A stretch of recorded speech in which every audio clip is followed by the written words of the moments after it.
Property Owners Association and the OPOA Legal Center, here representing private property owners, farmers, other agribusinesses. Also I like to do pretty much anything than be at the Oregon State Capitol during session. So I'm happy to be here on this rack than having to be there. But if I was not on this rack, I would be hanging out with my son, cooking, things like that. Great. Okay. Thanks, Samantha. Eric and then Alyssa. Good afternoon, everyone. My name is Eric Walker. I serve Hood River County as its Community Development Director. I've worked for Hood River County for the last about 27 years. And when I'm not at work, I enjoy just kind of hanging with my family and being outside. Great. Thank you. Alyssa, then Lindsay. Yeah, hi everyone. Alyssa Benini. I'm a legislative and policy analyst with DLCD with a focus on rural lands, natural resources, and coastal policy. When I'm not doing that, I love hiking with my family and getting to know my 9-month-old daughter. Nice. Pretty cool so far. Nice. Thanks, Alyssa. Lindsay and then Casaria. I'm Lindsay Eichner. I'm the assistant planning director for Lane County. And I've been here about 19 years, and outside of work, I love to go camping with my family, and we are deep in sports mode right now. So lots of sporting events that I get to go watch. Great. Okay, good. Thank you. Let's go to the other Lindsay now too. Lindsay Ing. I'm Lindsay Eng with the Oregon Department of Agriculture, and I enjoy traveling and mountains when I'm not at work. Great, thank you. Good, and now Casaria and Silas. Hi, good afternoon. Casaria Taylor. I'm the Senior Rules Coordinator for DLCD. I've been with the agency about 16 years, and if I'm not working and the weather is good, I'd much rather be paddleboarding. Paddleboarding, okay, good, thank you. Silas and then Inga. Hello, my name is Silas Lumnivet. I am the Grants and Periodic Review Coordinator for DLCD, and when I would not be at work, I would be at least playing with my base and probably out by the water somewhere, probably like a stream. So great, thank you, Silas. Inga and then Peter. Hi, I'm Inga. I work for Union County. I've been here 7 months as the planning director. And before that, I worked for Benton County, and I've been a county planner for about 26 years. When not at work, I do anything with my dog. And right now she's out hunting morels and I'm sitting here. So nice. Great. All right. Thank you, Inga. Peter and then Alice.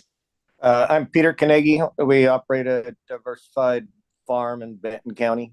And if I wasn't working, I'd be napping. Say that again?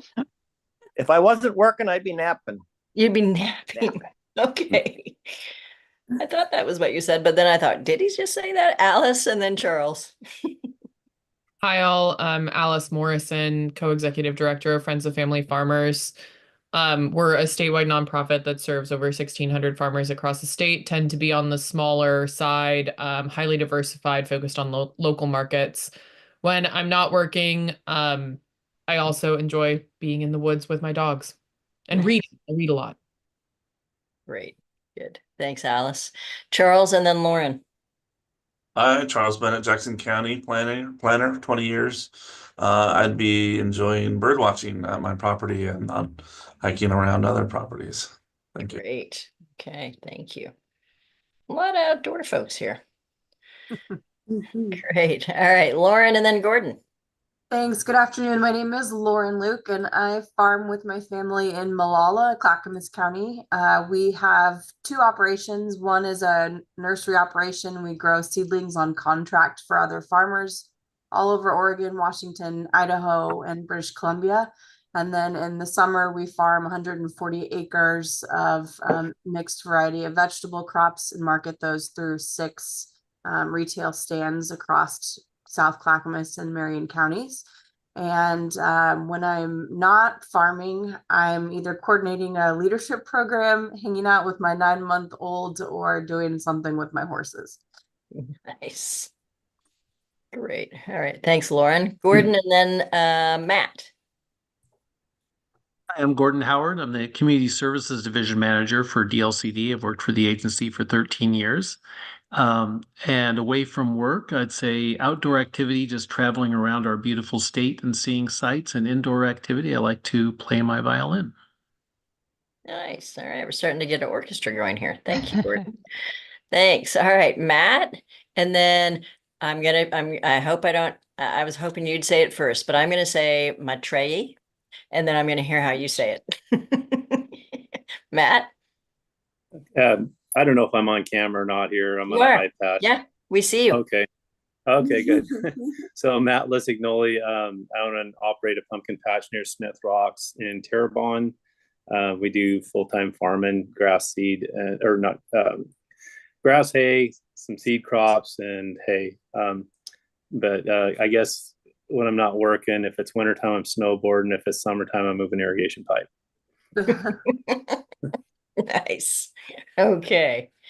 And then Maitreyi and Michael. Hi, I'm Maitri Sinha. I'm the Senior Rural Planner with Washington County, and I've been with the county for close to 10 years now.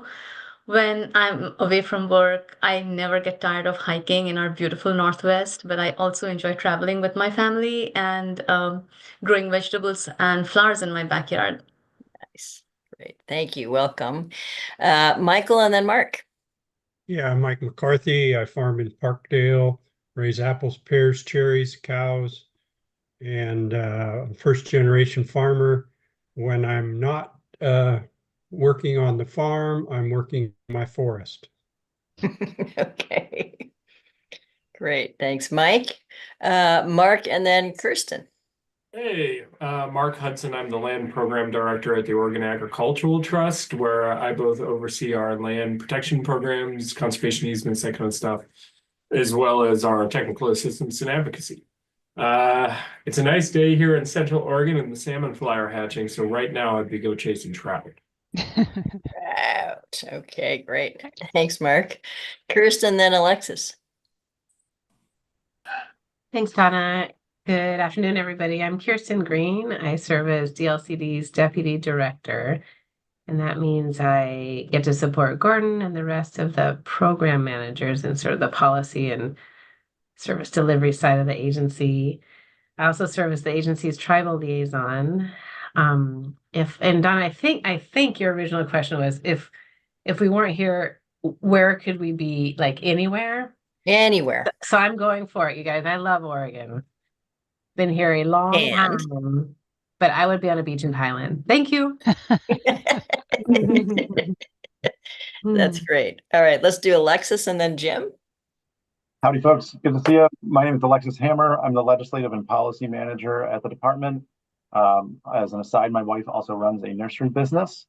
And I would probably be on my bicycle somewhere touring, doing a long distance bike tour, if not with my 2-month-old. Okay, on the back of the bike. Super. All right, thank you. Jim, good to see you again. And then Chris, we'll find out who Chris is. So Jim? Hey, Don, it's been a long time. Jim Johnson, I'm the Working Lands Policy Director for 1000 Friends of Oregon. You know, if I wasn't here, I'd probably be back in North Carolina watching the PGA championships right now. Nice. Great. Okay, good. Thank you.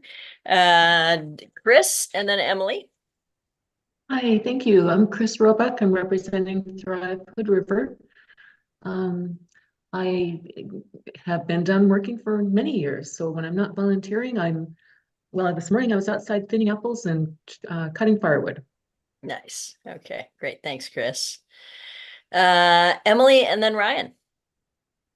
Hi, everyone. My name's Emily Iverson. My family and I farm South Clackamas County of grass seed, wine grapes, but we're most known for our annual tulip festival each year. So when I'm not working, which has been a lot recently, I'm usually hiking or traveling. Great. Thank you. Ryan.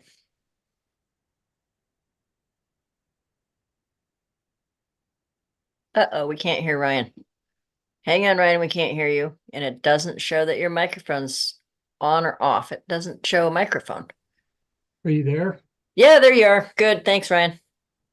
Yeah, my microphone is hit or miss. I apologize for that.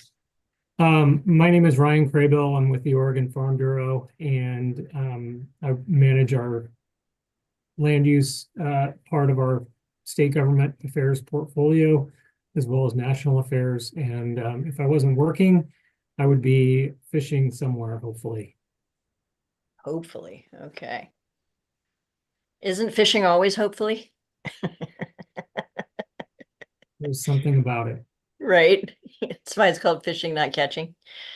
Great. All right. Did I miss anybody? Did somebody come in that I missed here? Kirsten, I see your hand raised. Yeah, Donna, thank you. I'm sorry. I got so excited about your good question and all of that. I forgot to mention that, you know, as Hillary gave a beautiful introduction and thanks. So grateful for folks. I will be listening to these future meetings on YouTube. So it's not to take up space in the meeting, but I just wanted to say hello, I'll be here today, and then I'll be following along in the depths in the background. But thank you, everybody. Thank you, Donna. Yeah, you're welcome. Thank you. Okay. All right, so here's my suggestion is that if you can bear to have your camera on, if you're going to be part of the conversation, then please do. There's a way for all of us to change the view in Zoom so that the people who don't have their cameras on are, you know, in my perspective, they're sitting away from the table. But I also know, so I'm going to hide the non-video participants for myself so I can just focus on those folks who want to be part of the conversation. It doesn't mean if your video's off, it doesn't mean I think you're not part of the conversation. I just want to be welcoming of everybody and being able to see your faces, make sure that everybody's tracking. And if, you know, you start flailing around, I can see it real time. As you can see, there is a little hand that you can put up if you have questions. You can see that Kirsten's is still up.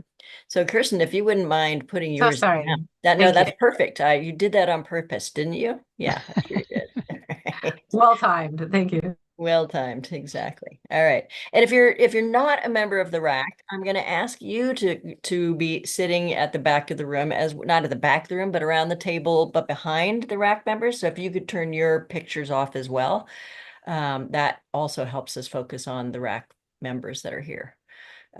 Perfect. Okay, that's great. Then I think at this point, what I'd like to do is I think this is the time I'm going to pass this over to Commissioner Boyer and invite you to say a couple comments about what the commission is hoping is going to happen here. Thank you, Donna. Mhm. So on behalf of the commission, I extend a warm welcome to all of you. This past year, we've been getting a lot of public comments about farm stands, so the commission felt it would be a good time to start this conversation. And I really love the makeup of this rack. It's got varying points of view, and I'm really excited to hear from all of you and learn from you. And this is your conversation, this is your rack, so I will be off camera, but I am listening and I will attend all meetings. And I'm just excited to see how this all unfolds. So Donna, let's get this adventure started. Let's, Barbara. Commissioner, I don't know which to call you. I'm going to call you Barbara for here, just for right now. At the commission meetings, I'll call you Commissioner. But wonderful. Well, thank you for joining us and being part of all of this. And thank you to everybody. I know who else just joined? There was someone else that I think just joined, but I don't see their picture up there. I had to swap phones, so maybe that was from my phone earlier, so then maybe that was me. Okay. Okay, great. Super. Thank you. Welcome back. All right. So with that, I think we can move to the next slide, which is actually me, which is why you stopped sharing, right? Okay. Let's go to this meeting materials here. Can you see that? Yep, we're seeing that, Donna. Great. Thank you. Thank you, Graham. I saw your head moved as well. Thank you, both of you. So we just want to make sure everybody, in case you did not have a chance to read through all the materials, which we hope you If you didn't this time, we hope you will for the next one. But just want to make sure everybody has an opportunity to see this, focus on the charge, the Rulemaking Advisory Committee, which is to explore these 5 areas with regards to farm stand in Oregon, focusing on the primary use test today. We'll get started on that one today. And next time we'll be focusing on promotional activities outside and inside farm stand structures, activities that promote sale of farm products, farm operations itself, or agriculture, such as on-farm education. Prepared foods with a direct tie to the farm operation or the local agricultural area, and impacts on neighboring farms. And part of what your charge is to be looking at what are the words say now, and what would be a better use? What would be not in a better use? I was looking at the word use, sorry. What would be a better reframe of the wording that would make it clear for everybody what is and isn't allowed in Oregon's land and land use system via these farm stand rules. So that's the charge there, looking at those 5 areas. If we stray off, we'll make a note, but I'm going to politely, I hope, bring you back to focus on these things. There are other things that we know can often get triggered for people when we're talking about some things, other ideas. We don't want to lose them, but we do want to stay focused on this. We don't have a lot of time. We've got 4 solid meetings and a 5th possibly to follow. So we will just try and stay as focused on these things as we can in our 3 hours per session. So the membership includes the balance that Barbara was just talking about, balance of perspectives, operators, local governments, advocates, and so I think this is going to be a really good conversation between you all about what it is that you feel, based on your experiences, is going to be helpful on both sides of the counter, if you will. We want to hear from all of those. So you're serving an advisory role to the Department of Land Conservation and Development staff. They're the ones that are responsible for drafting something and presenting recommendations to the commission. And the final decision is made by the commission. So everything you're doing is a recommendation.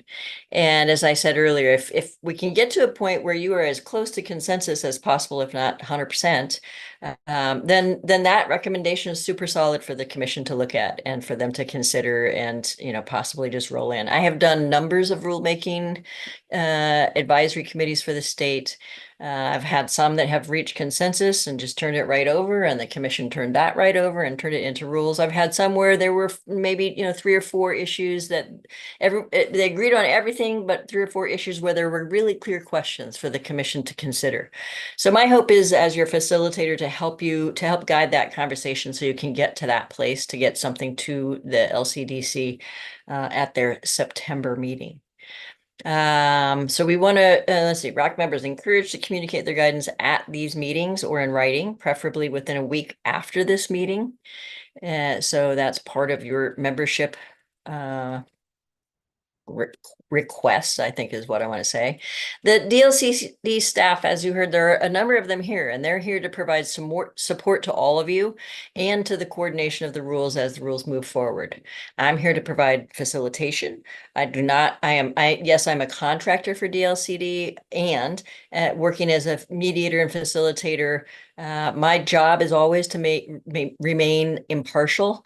My goal is to help the best people have the best conversation so they can create the best outcome, whatever that outcome is. In this case, it's rule and rule language. So that's what I'm hoping to do with you through these processes, and what staff is hoping to do as well. And they will, it says, as you see here, the staff commit to communicate diverging opinions of rule language in the staff report to the commission when the commission considers this. As Barbara said, the chair has appointed her to be the liaison for the rulemaking process. She's here to listen, hear what you're saying, and then be part of the process when it goes to LCDC. So at the end of the public process, they will be the final decision maker on the rules, just so there's no question in anybody's mind. I've done processes where people were not super clear about that, so we're stressing that today, just so it's really clear for everybody. I'm not sure how many of you have been on rule advisory committees in the past, so I'm speaking to those who this may be a first or a second of these. For some of you, I know you've been doing it for much of your lives, so don't take advantage of the other ones, okay? So for meetings, our goal, our expectation is that you're going to make a good faith effort to be here at all of the meetings. This is a collaborative conversation, and so it's really important to have you attend and be part of the conversation. I will be helping you I will be helping to make sure that everybody who wants to say something in a meeting has an opportunity to say it. And if you are someone who has an opportunity to say a lot about this all the time, then what I would like to ask is that you step back just a little bit and let people who don't usually have a voice at the table share their thoughts as well. And then we'll blend all of those together. So I'm not saying be quiet. I'm saying just step back a little bit, make sure that other folks who haven't had a chance to say some things about this get a chance to. There will be a summary drafted after each of these meetings. And we're going to ask you to communicate any corrections back to staff once you get that summary within a week of receiving the draft. And all of those drafts, all of the final summaries will be posted on the project web page. It says link here, but this is in the materials that you would have gotten in advance of today. The public comment. So we're going to live stream the meetings on YouTube, take public comment in the meeting. We have a short window for that, but we wanted to make sure there was an opportunity for you to hear some brief comments and then provide the summaries posted to the rulemaking page again. Written public comment will be accepted anytime. And as time allows, we'll get as many people heard in these meetings as we can.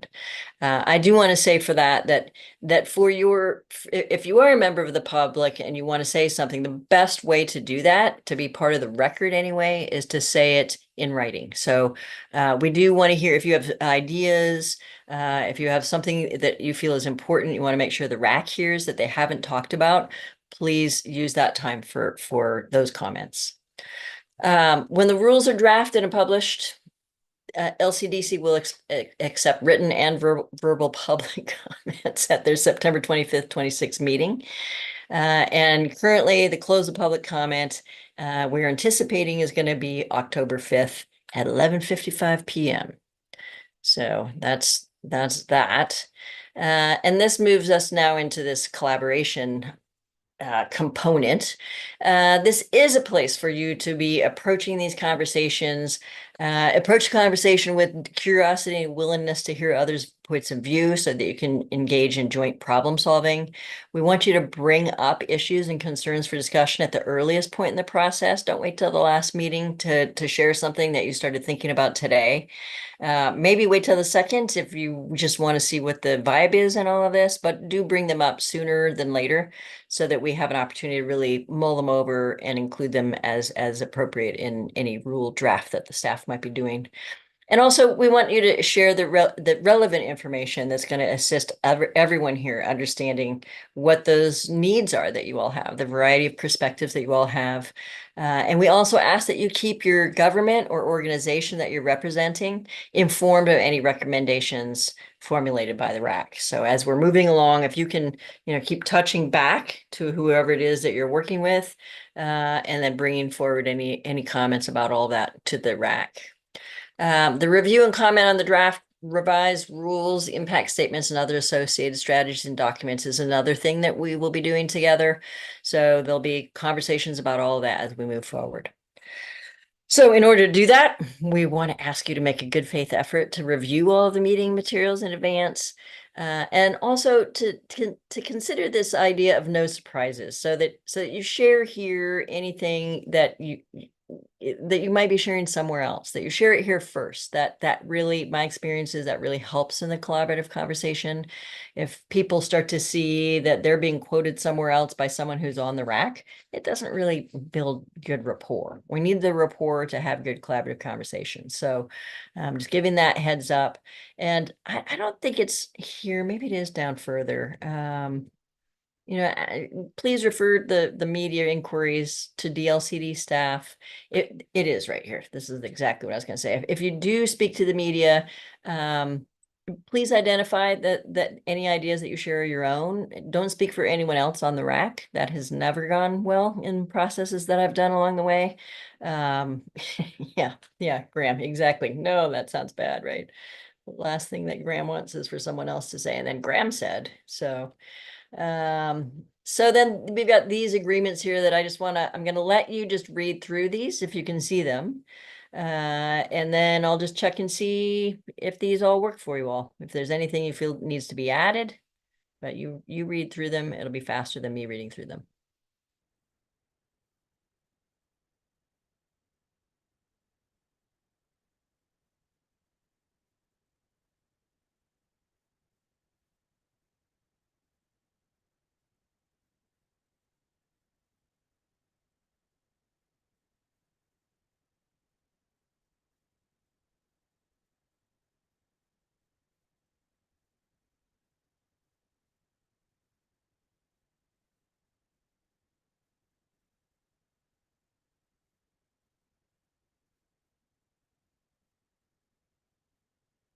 Okay, everybody able to read through that?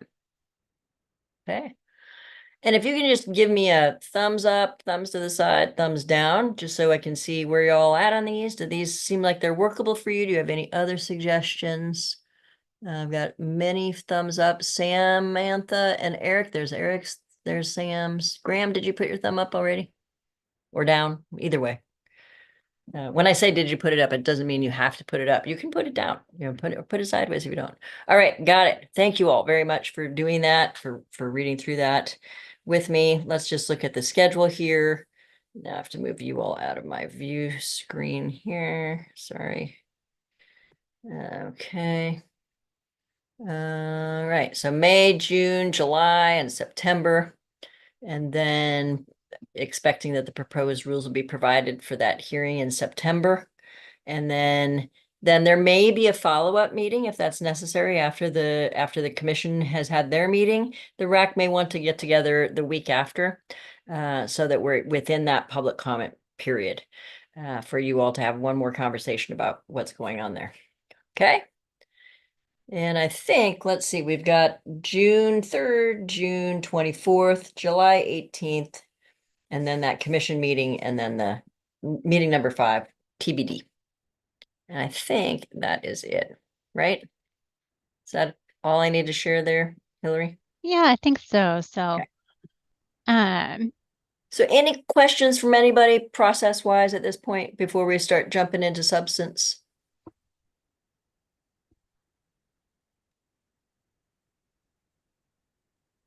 Looking around at your tiny little stamped faces. You look like postage stamps on my computer. Okay, that looks good. That doesn't look like we have any process concerns at this point. One thing I do want to say is that as a mediator and facilitator, my goal is to be impartial throughout this conversation. If you feel like I am being biased in any way, if you have concerns about what I'm doing or saying, I want you to please let me know that. I'm here to serve all of you, not just the commission, but all of you. So you let me know how I can help you be most effective in these meetings. We'll have time for conversation in between. I had thought I was going to be able to talk to each of you before today's meeting, and unfortunately had a death in my family and am with family now, and wasn't able to make that happen. So I'll look forward to touching base with you after this meeting, and this will give me a good opportunity to watch you all and see what's up. Okay. So with that, Hillary, I think we're ready then to move in a little bit into some conversation from you about this stuff. yeah, thank you, Donna. That was such a helpful introduction to one of the, guiding documents for this process. And I just wanted to point out that that document is posted on our rulemaking webpage.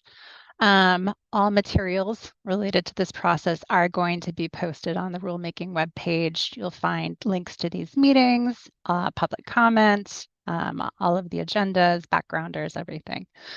So if you haven't bookmarked this webpage yet, I'd encourage you to do so, and it'll be a good resource for you.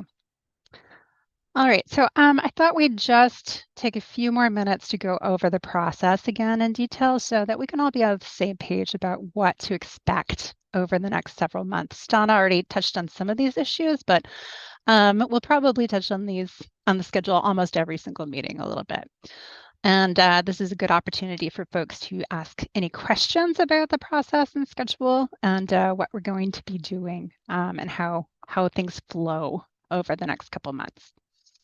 So the RAC is going to be meeting 4 times between now and mid-July. Those meetings are colored green on this timeline. You should have those calendar invitations with Zoom links for all of those meetings at this point in time. If you don't, email me and Silas. During the May and June meetings, we are going to be asking our RAC members to discuss 5 topic areas that were identified by the Legislative Agritourism Work Group that met this past February.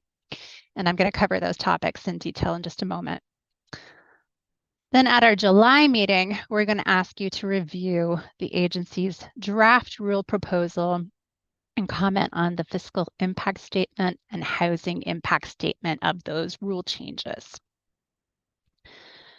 Then our meetings will stop for a bit, and staff is going to consider all of your suggestions that we collected through these RAC meetings and any comments that have been provided in writing by members of the public or by the RAC itself.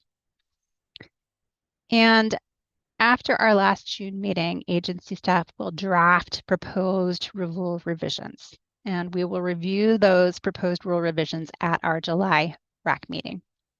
Following that meeting, we're going to make any adjustments that might be needed based on our conversation. And then what happens in August is that proposal goes through an internal agency review process.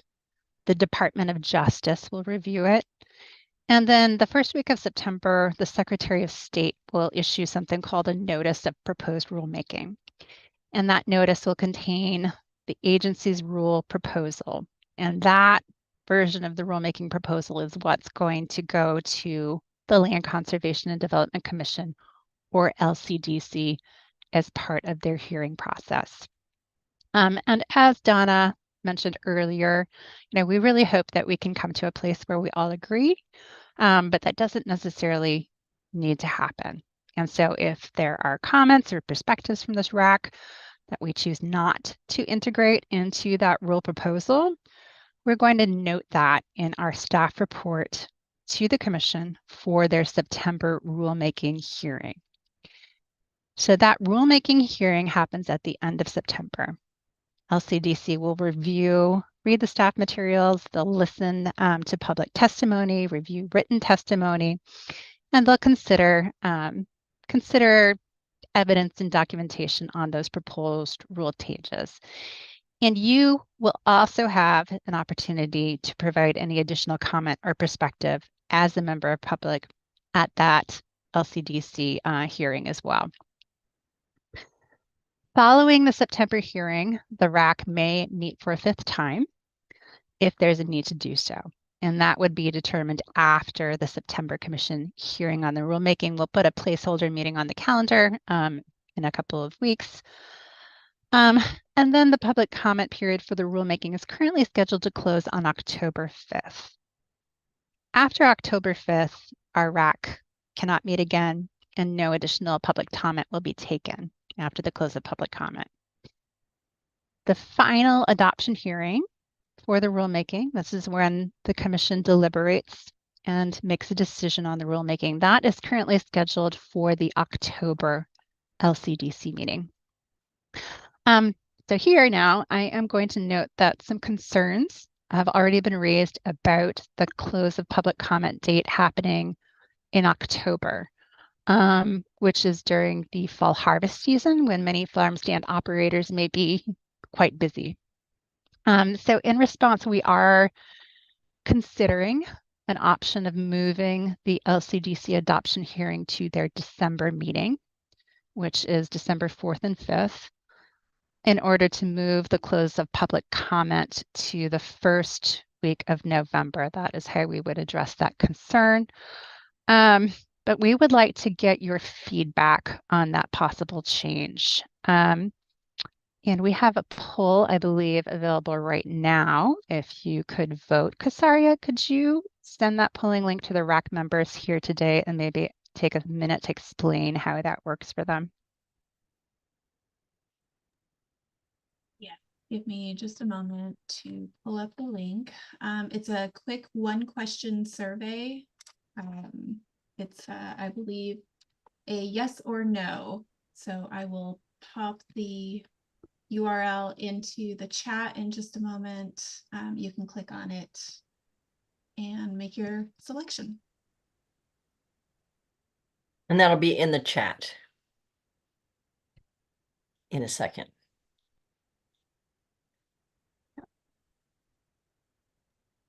Sorry, Donna and Casaria, are you just putting that in the chat for RAC members then? Or do we just want to ask everyone else to refrain? Staff? No answering. Right. We're going to ask everyone to refrain because I think it's there for everyone. I'm not sure. But so yeah, if everyone but RAC members could refrain, let's see what RAC members have to say. Thank you. So we'll give folks a couple of minutes to respond to that. I'm not seeing a link in the chat. I don't know if everyone else has it. You don't see Are we expecting something to pop up or? It should be. There will be a link in the chat. It'll take me just a couple of minutes though. Oh, okay. It's in mine. Not in mine. Charles?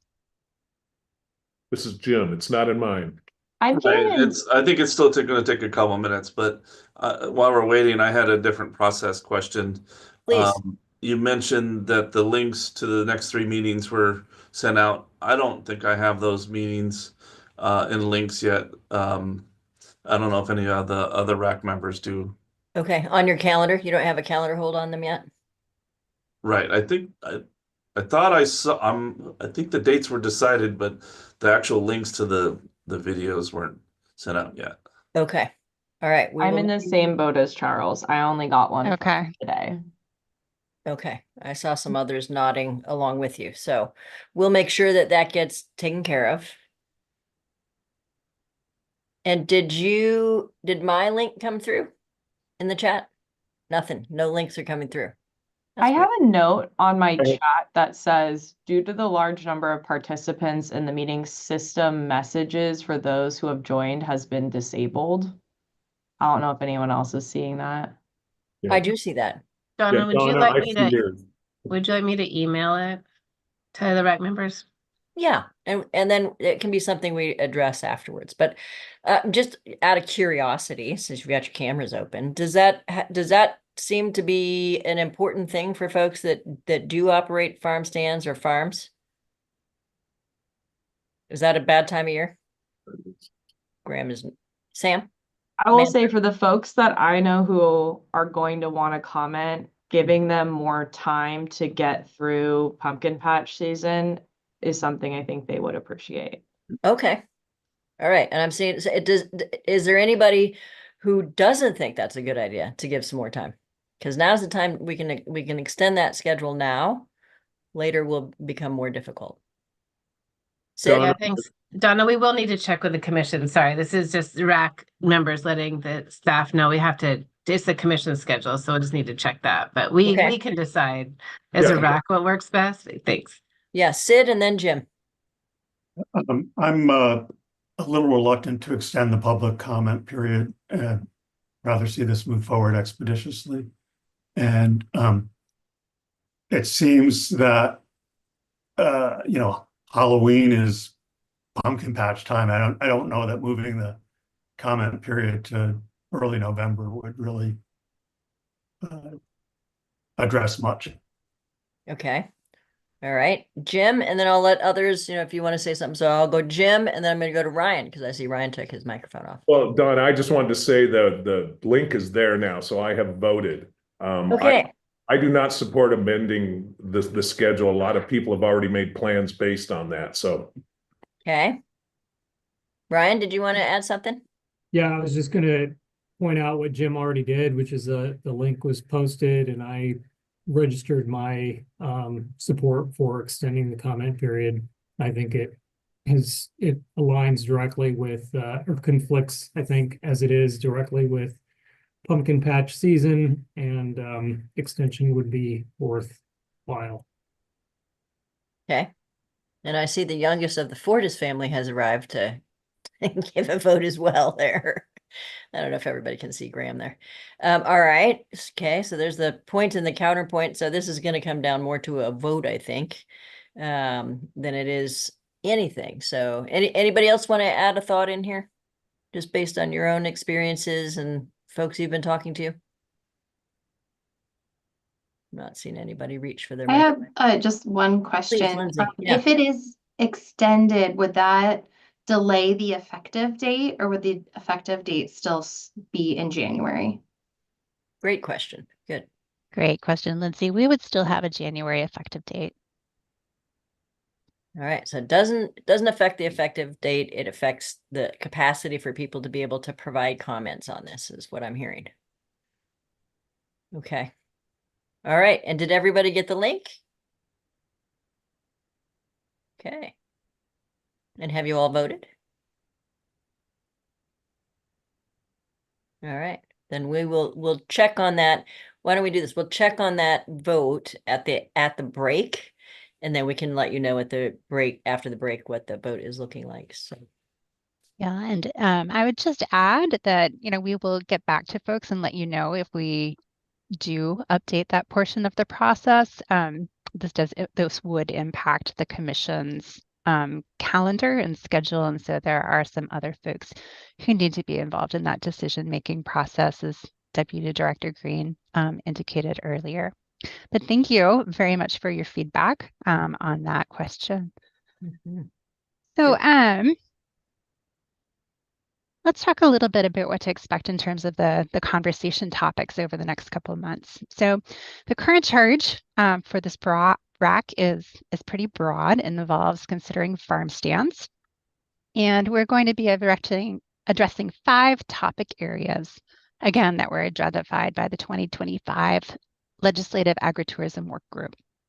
So this afternoon, a little bit later, we're going to be discussing the first topic, which is the primary use of a property hosting a farm stand. So more on that after break.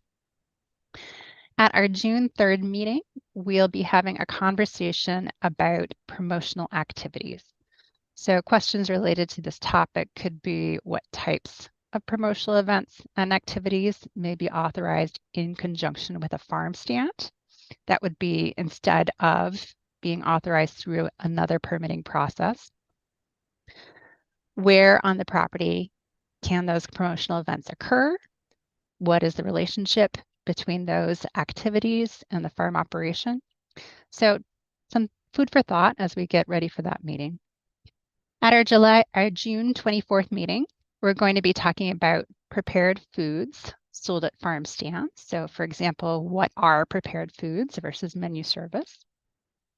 To what extent may prepared foods and beverages be offered at a farm stand?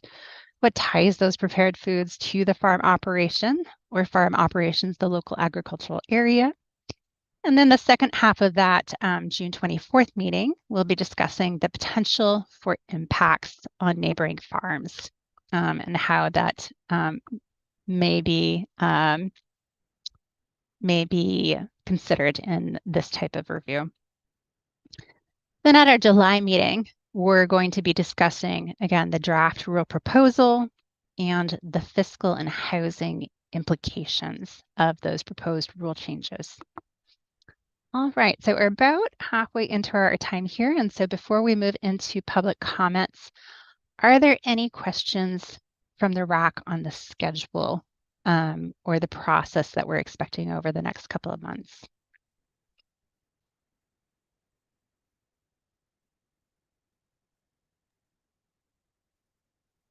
Okay, does not look like it. Okay. Good. Excellent. Well, if there are any, please feel free to reach out. And again, we'll be touching on this pretty regularly as we go through these meetings. All right. All right, so now we're going to move into the public comment period. And I actually haven't looked to see how many more members of the public we might have. So if you are a member of the public and you are interested in talking right now, why don't you go ahead and turn your camera on so I know.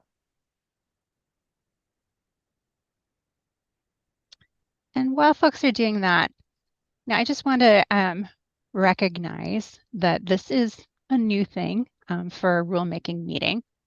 We're going to open a 20-minute public comment period during our Rulemaking Advisory Committee meetings.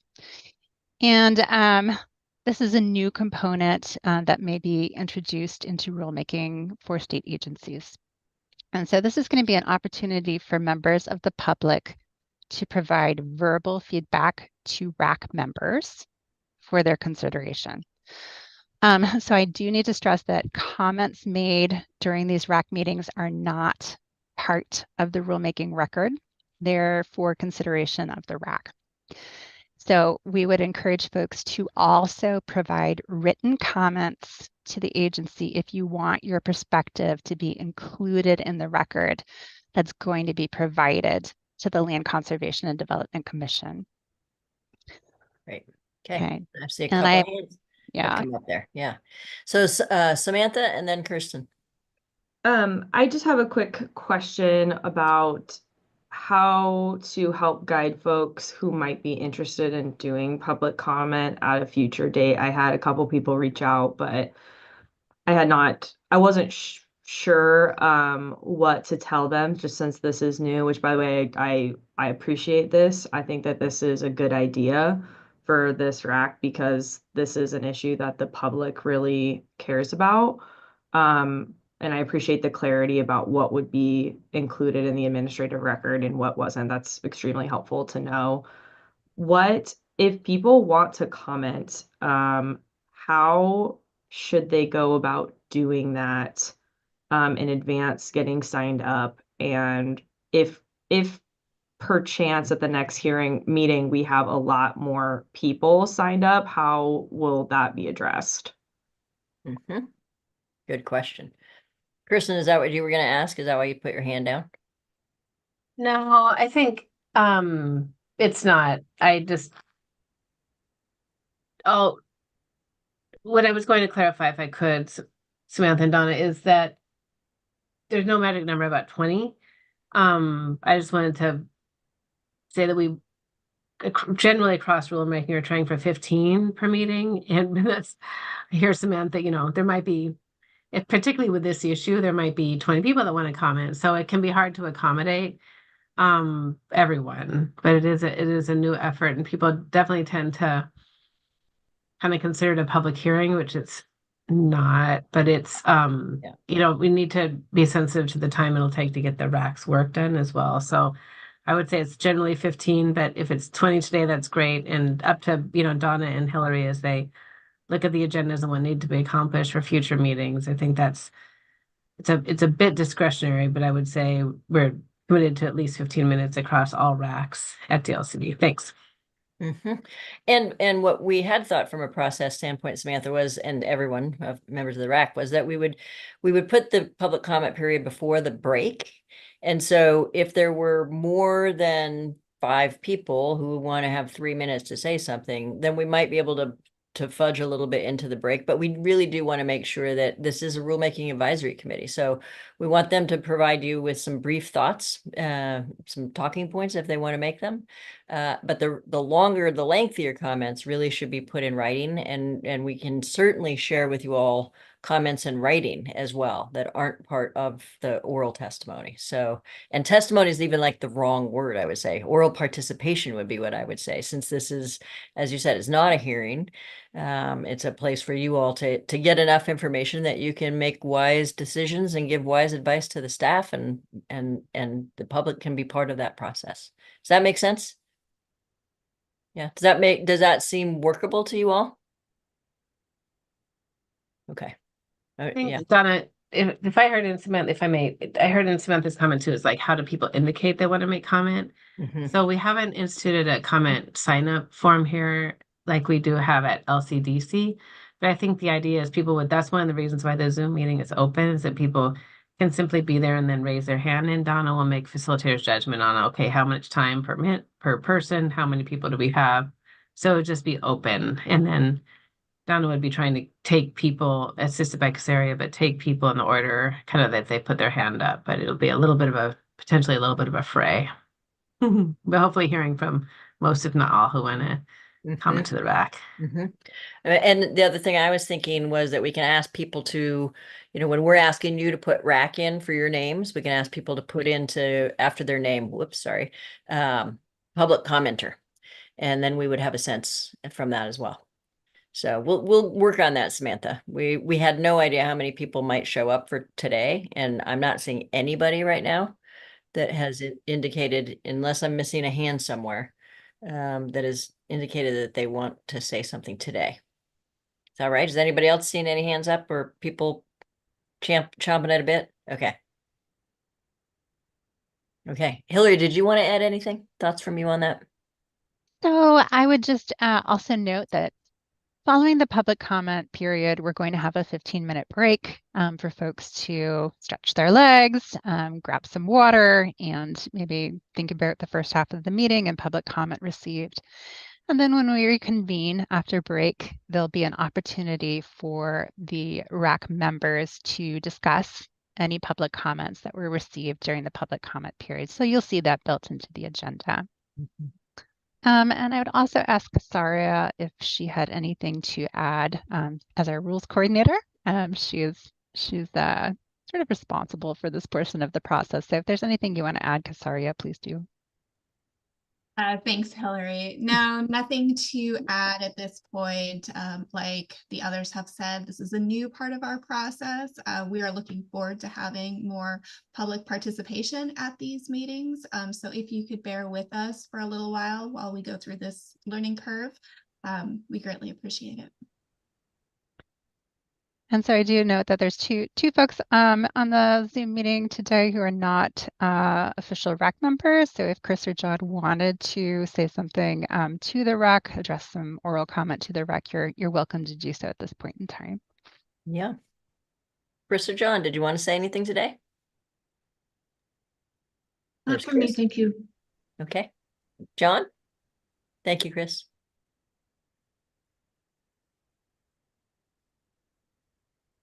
I'll take that silence as either a microphone not working quite yet or a no. So nope, I'm good. Thank you. Okay. Thanks, John. All right.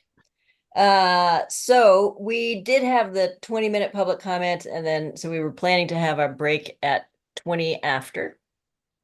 Do you want to have Hillary get started, or do you want to take a break right now? Why don't we take a break right now, reconvene in 15 minutes, and then we'll go over a little bit of background again on the farm stand use and go into our first discussion, which will be about the primary use of the property. Super.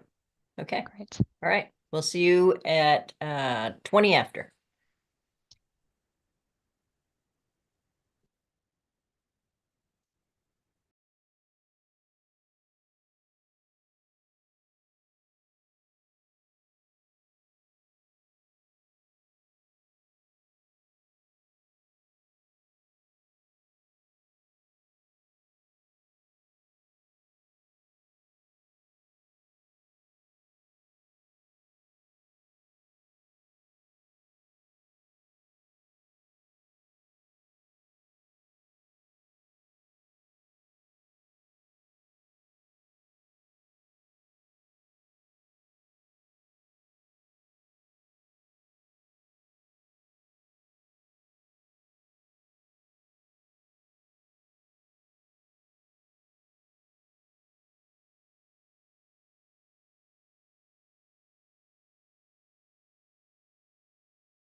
Thank you for coming back.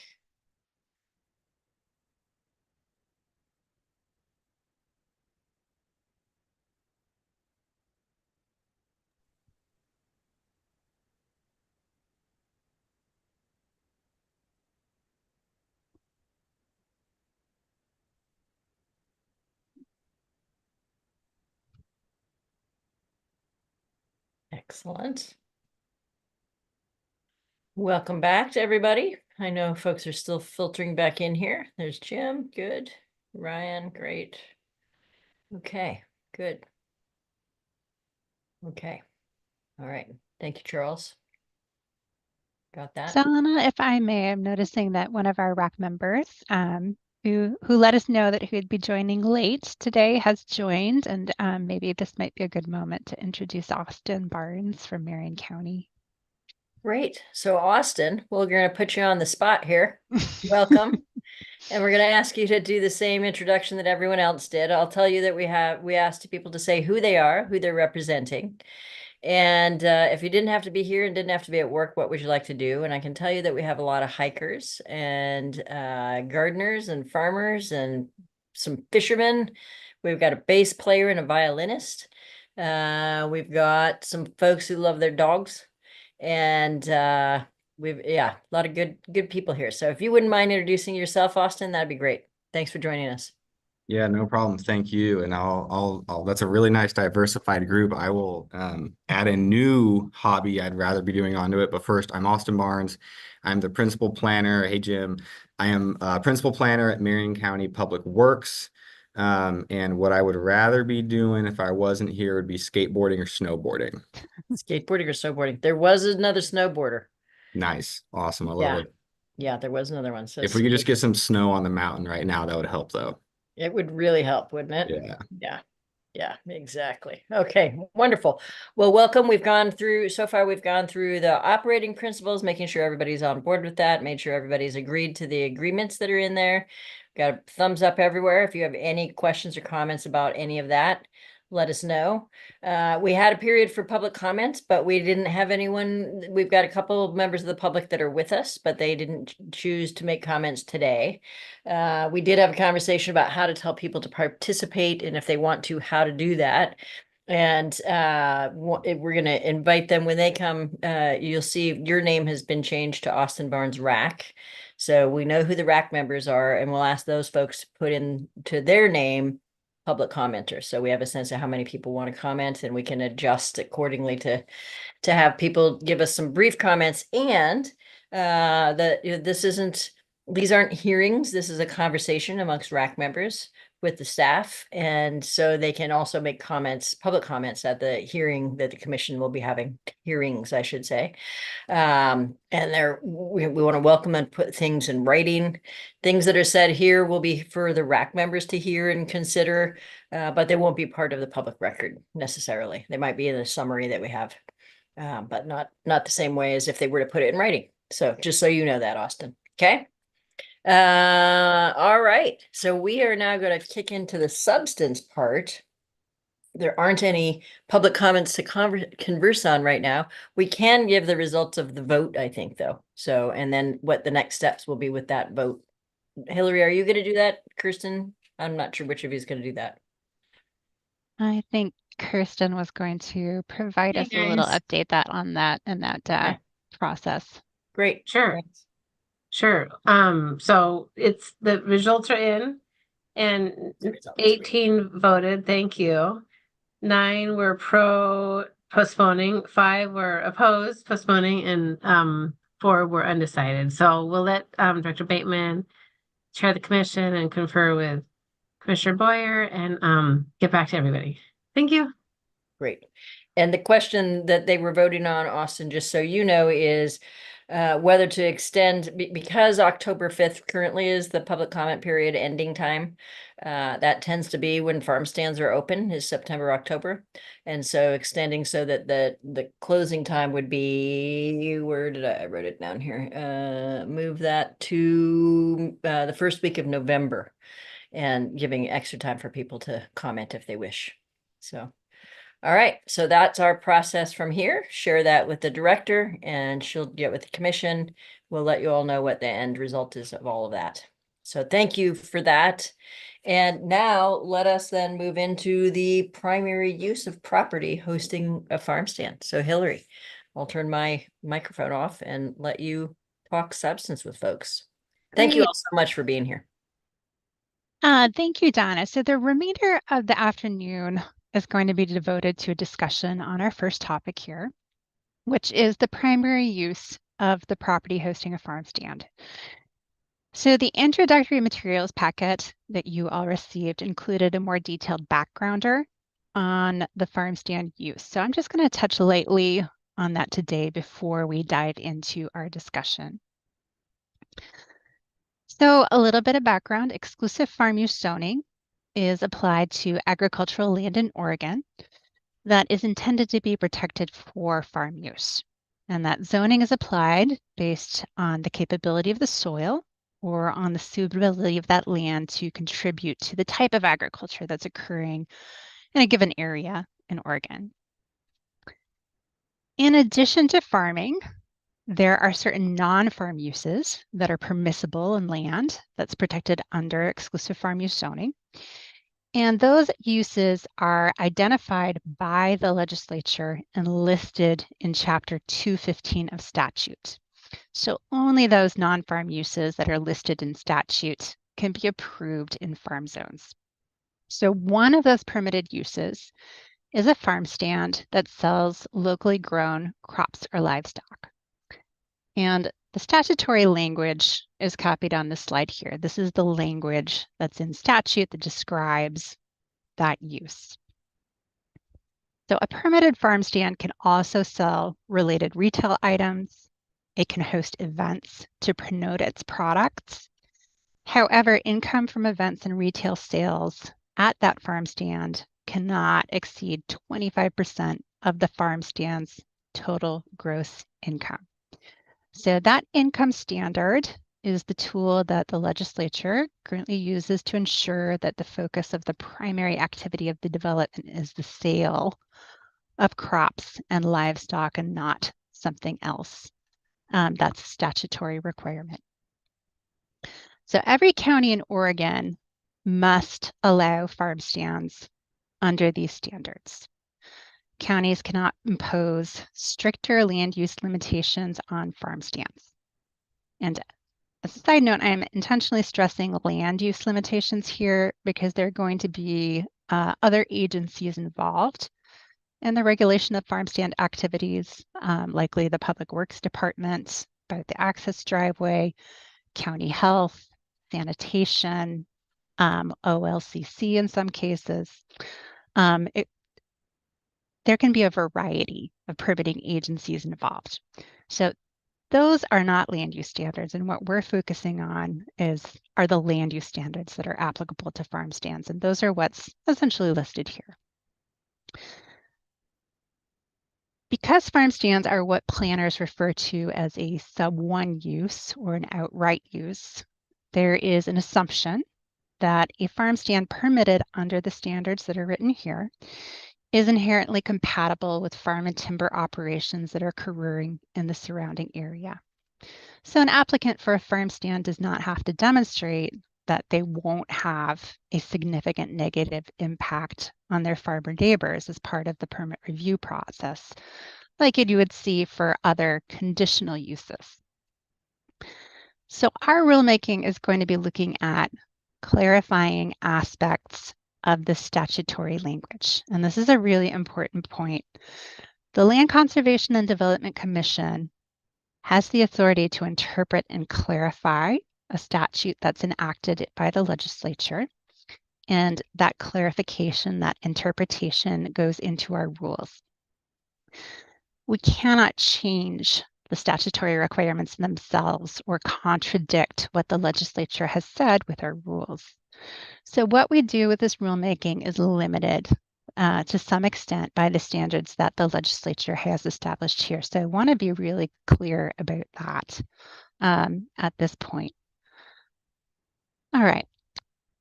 So this is a portion of the language that is particularly relevant to today's topic. Farm stand structures are designed and used for the sale of farm crops and livestock grown on the farm operation or grown on the farm operation and other farm operations in the local agricultural area. So we believe it's pretty clear that there has to be an associated farm operation on the property that's hosting the farm stand. And we understand that one of the discussion points from the Legislative Agritourism Work Group focused on the relationship between that farm operation and the farm stand. And that is what we would like to hear from you all on today. So some of the questions that we could bring up today include, is farming required to be the primary activity on a property hosting a farm stand? If it is, how do counties ensure farming rather than retail sales or events or other remains the primary activity on the property? And then, we certainly want to hear from you what other questions you feel are relevant to this topic. So with that, just sort of background and introduction, I'll again turn it over to Donna to lead the discussion. Thank you. And I see Samantha's first up with her hand. Please. Thanks for the background, Hillary. One of the questions that I have that I'm hoping we can talk about related to this, and this is something that comes up for us in our practice quite a bit that we haven't been able to really get our arms around, and hoping that we could talk about it in this rack and get some guidance here is, when is a farm stand permit actually required? Because the definition of farm use in 215-203 includes the sale of farm products. And so it kind of leaves this vague area of, if you have a farm stand structure that is exclusively selling farm products and not doing any retail sales or promotional activities, do they even need a farm stand permit? And then 2, how do we separate out, again, just the sale of farm crops? What does the sale of farm crops actually mean? And then versus, those other tangential activities. And the incidentals. Yeah, I'll just say this is really challenging because the statute is very challenging. And I kind of have a third tangential question of, I know I've worked on this issue deeply, so I feel like there are going to be situations where we run up against something where we all say, well, yeah, that we might all agree, but the statute doesn't say that or isn't clear enough to give us the authority to make a rule around that. How do we want to handle flagging those situations where we're potentially, there's just vagueness or something in the statute that we can't really move forward with in a rulemaking? Great. Good. Okay. I saw Charles's hand come up, and I know you're a planner. So I'm going to see if you want to try to answer one of her questions about how do you do that at the county level, and then engage Hillary in that question about how do we flag some of the extras. Well, actually, I wanted to add to the questions, because I think we really need to get the context of what is a farm stand, because the spectrum of a farm stand, if you have a little table where you're selling eggs on the side of the street in front of your property, that's a farm stand to some degree, or with a jar, versus a full structure that you're have a refrigeration and a bathroom and so forth. There's this full spectrum of what a farm stand could be, and I think that really impacts whether you need a permit or not. I think that for us, that's a big question of how do we define what a farm stand is. Great. Okay. Okay. Okay. All right. Anybody want to answer that, Hillary? So yeah, there is some discussion of this a little bit in the background document that talks about sort of previous LCDC interpretation on that point before the farm stand use was added to before the farm stand use was added to statute. So we have guidance out there right now that we feel like things like U-pick operations, for example, are clearly farm use under 215-203. So if you're having people out and picking blueberries or picking dahlias on the property, then a farm stand permit shouldn't be needed for that type of activity. That would be covered, under the definition of farm stand in 215-203. But if you're venturing into territory where you're building a structure, generally speaking, that's our interpretation of when that permit might be required. And I just want to also note that the provision for promotional activities was added at a later date. It was added in 2001. So after the original farm stand use was added to statute. But again, I think we'd like to hear from other folks on how they interpret that in practice. Great. Okay, good. So the table with eggs isn't a farm stand, but a table with eggs under a roof is a farm stand, needs a permit. That is a distinction that a lot of folks make. Yes. Okay, some are they're like, eh. I see Austin with your hand up. What do you want to add here, Austin? Please. Yeah, thank you. So what I would add, and just for context, like my whole planning life has been post 2001, so I don't have any farm stand experience, that didn't include the sale or retail of incidental items, fee, promotional activity, those sorts of things, right?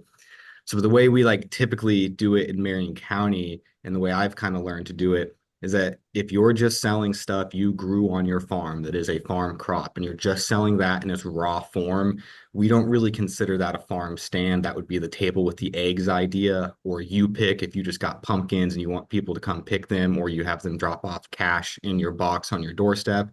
That's just an exempt farm use. But then if you get into doing the sale of retail incidental items, fee-based activity to promote the sale of farm crops, prepared food items, like we have one that they sell fresh strawberries and they do strawberry milkshakes. So they're a farm stand because they have a prepared processed food item. So that's kind of where we draw our distinction, is when you add those value-added processed food items or other fee promotional activity and sorts of things. Great. Okay, good. And I see Inga, you've got your hand up. Do you want to add, how do you handle it in Union County? We I've handled it very similar to Austin. The one example I would use where it got really fuzzy was someone who was growing blueberries, and then they wanted to sell the blueberries and sell products with blueberries, and then also sell wreaths made out of blueberry vines. So we said, well, if you just sell the blueberries and any blueberry products, we would consider that a roadside stand, is what we kind of used as a distinguishing term. And then if you start making wreaths and want to sell those would be a farm stand. Okay, great. Thank you for that. Anyone else want to add to this? Eric. Yeah, I'll just add, for Hood River County, we're in the same ballpark. It's definitely a gray area in certain circumstances. If there's any question, we do require a permit just to make sure that folks know that, or at least have that in hand. Or if it's gray, there have been a couple opportunities where we said, well, this is one that's could go either way. It doesn't involve any new structures. It's more like a roadside stand as been described. But just be aware that if anybody complains or we get notice, it may trigger a review at some later date. Nice. Okay. Okay. Anybody else? Yes, sorry, I'm unable to find the raise hand icon over here. That's okay. You raised your hand and I saw it. So go ahead. So at Washington County, it's kind of two-pronged. If you're trying to sell stuff that's kind of processed and from other farms, as well as you're trying to use a structure that would require a building permit, and essentially that would mean a structure where customers can enter, that's where we find a farm stand is triggered. But yeah, the open tables, if you're selling products from your farm, or that's kind of a byproduct of processed product from your farm. Like say you have a vineyard, you put up a table and then you're selling some wine there that you've processed offsite.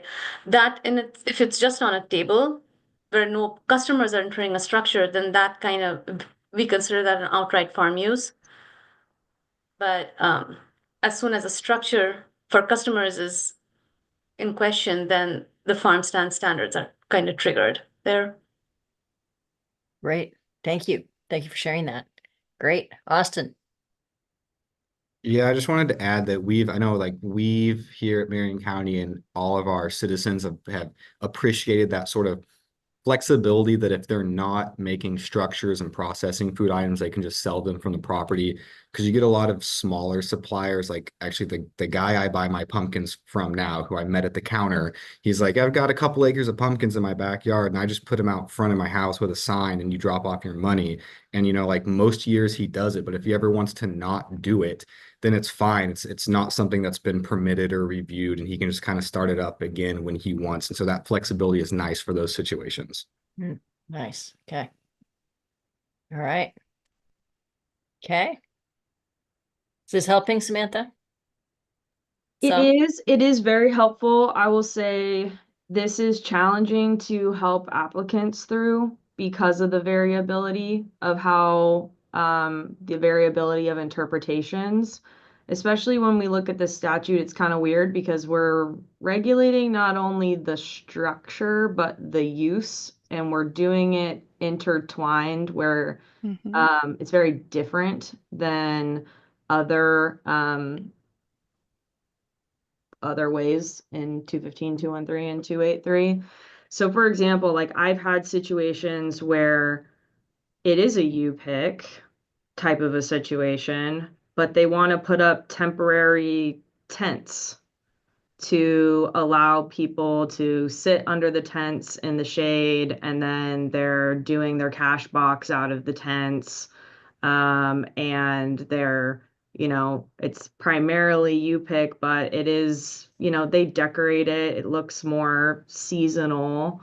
And that structure has raised questions, even though it's a temporary structure.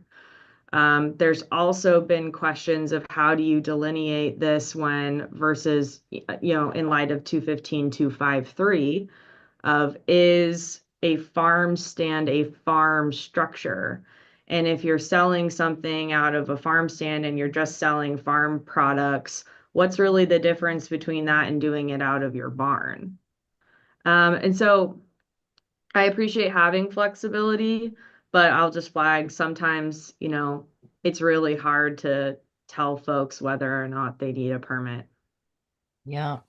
Yeah. Okay. I can see how that would be confusing for them and for you. Yeah. Sid?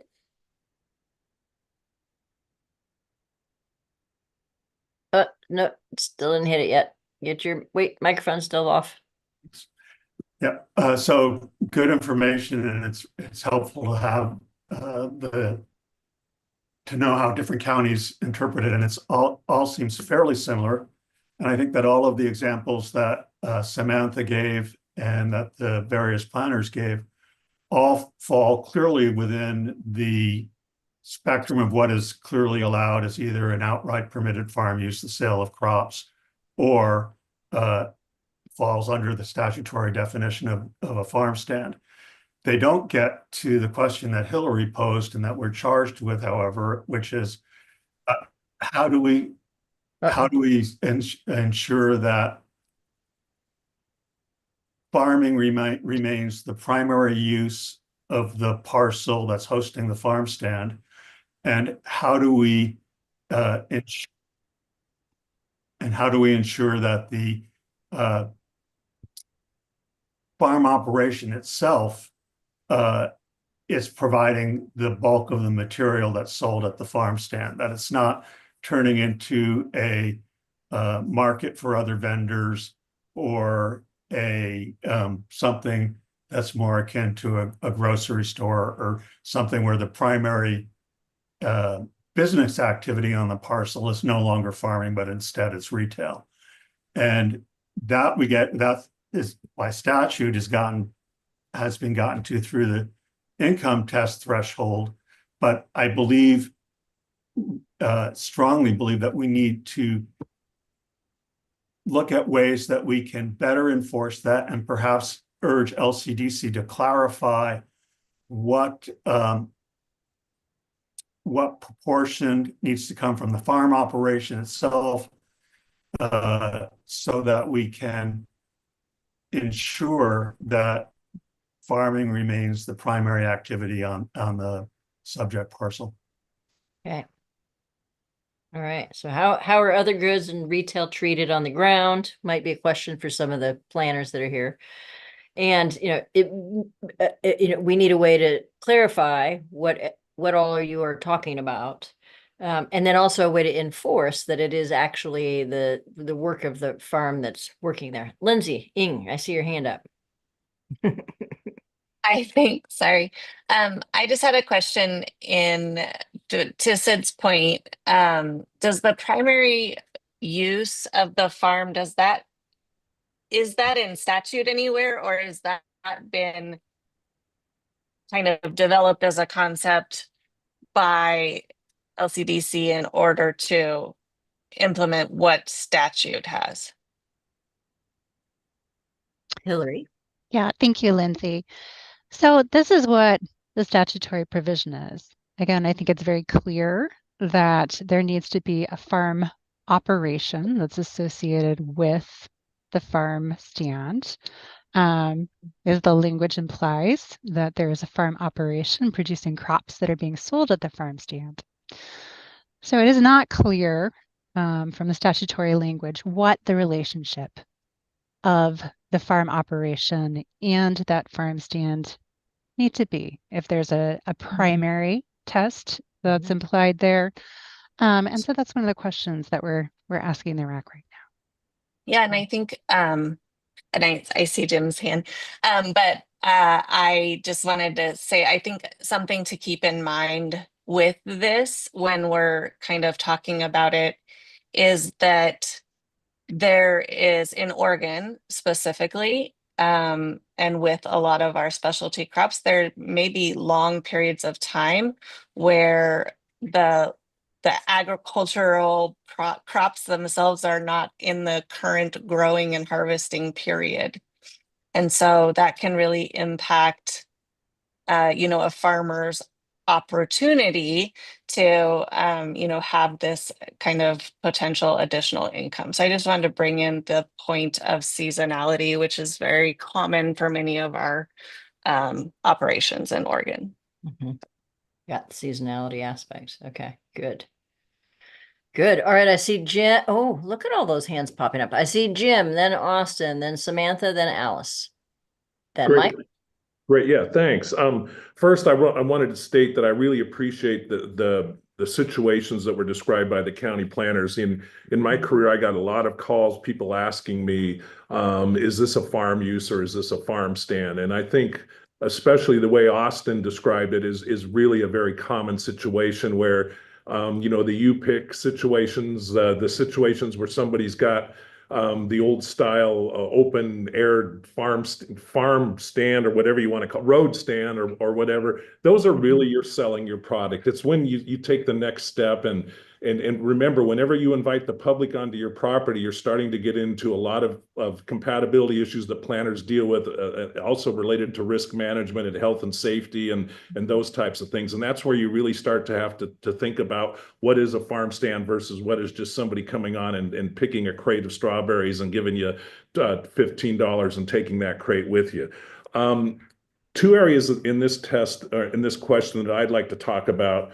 And they both really require, I think, what I would term to be clarifications that the commission needs to consider. One would be when you look at the predominance of what crops are to be there. I think the predominance of crops and livestock associated with a farm stand need to be shown to have grown on the operation where the farm stand is located. And the key term there is operation, not the parcel, not the lot, but the operation. We all know that the characteristics of Oregon farmers are that they operate on multiple lots and parcels that are not necessarily contiguous, their constituents, or whatever. So I think the key is operation there. But the predominance of the product sold at the farm stand needs to come from that operation. That doesn't mean you're not selling, from other local farms and the like, but the predominant should be coming from that operation.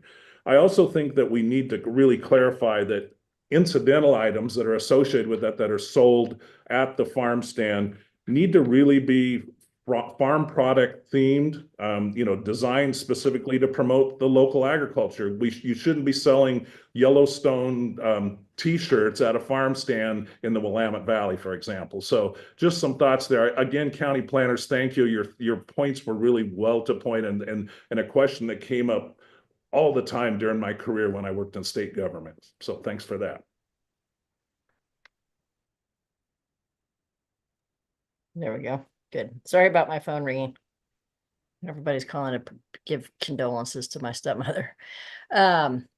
Austin was next. Thank you for that. So we've got the predominance of crops and livestock from the operation, not necessarily from that space contiguous, and then also clarify what incidentals can and can't be sold at these places. Thank you for that, Jim. Austin, you're next. Yeah, so I agree a lot with that, the operation, looking at the whole farm operation. And to kind of dive into this question, is farming required to be the primary activity on the property hosting a farm stand?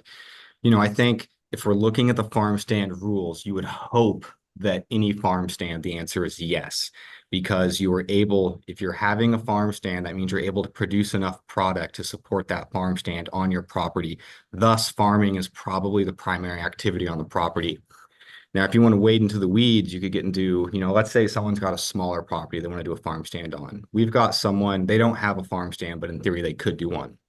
We've got someone just outside of Salem here on about 5 acres of agriculture parcel where they have a greenhouse they built. It's really not that big. It's probably like 30 feet by 70 feet or 30 feet by 50 feet. And they just do specialty tomatoes in there. And that's all they do.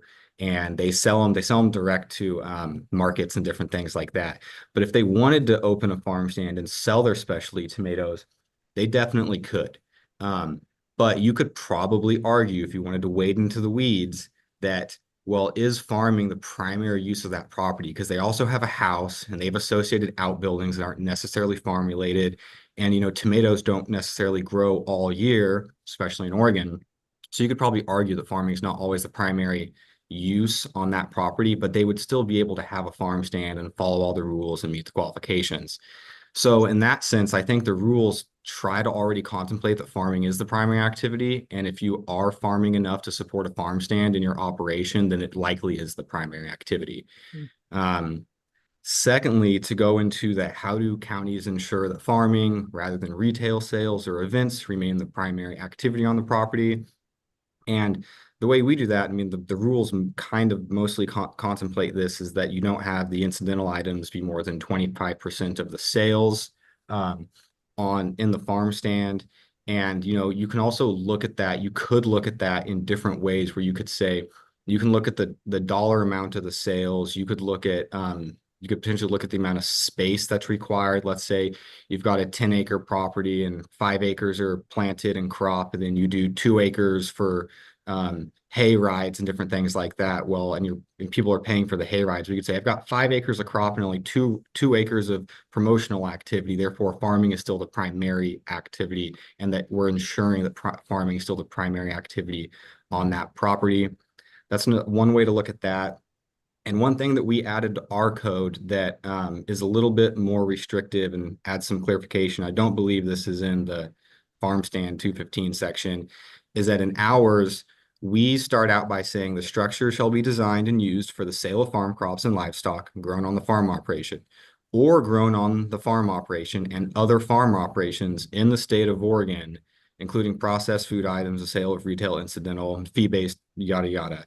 So, we try to pull that other farm operations into just the state of Oregon, so that you're not going to import stuff from other states and whatnot, to try to keep it more local. So you could go to a farm stand and get what's on the farm there, but maybe get a product that, Hood River County produces a lot of things that Marion County doesn't. So you could still get some products from there at a Marion County farm stand.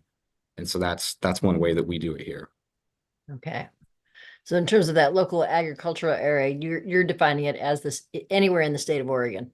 That's correct. And you could, potentially define that more narrowly. You could say the county, or you could say only counties that are contiguous to the subject county, potentially those Right. ideas there. Yeah. Okay. Good. Great. Thank you for those suggestions and clarification about the way you're doing it now. That's wonderful. Samantha, Alice, Michael, Sid, Mark. So we are wading into some dangerous territory here with this question because we are talking about the word farming outside of the context of what is defined as farm use in 215-203. 215-203 defines farm use very broadly. It doesn't just mean the cultivation of farm crops. It includes in itself the sale of farm crops, including the preparation, the storage of farm crops. It includes just things that are well outside the scope of just growing and harvesting farm products. And So raising if the livestock. question, and that's defined in state law. So if the question is farming the primary activity, if you are selling farm products, you are doing a farm use. Okay. Okay. So even if I have 5 acres and I have a 30 by 70 greenhouse, I am farming in that greenhouse, and therefore you're saying I then have the opportunity to sell those products. Yeah, or if you're doing anything else within the scope of the statute, which is Yeah. again, it's defined very broadly. Right. Um, Chickens, cows, it's a pigs, whatever. different question though when we get to selling things that aren't considered farm products, when we're talking about retail items like the Yellowstone keychain, or if we're selling farm products, none of which are grown in the local agricultural area. Okay. All right. Thank you for that. Appreciate that, Samantha. Allison. Hi.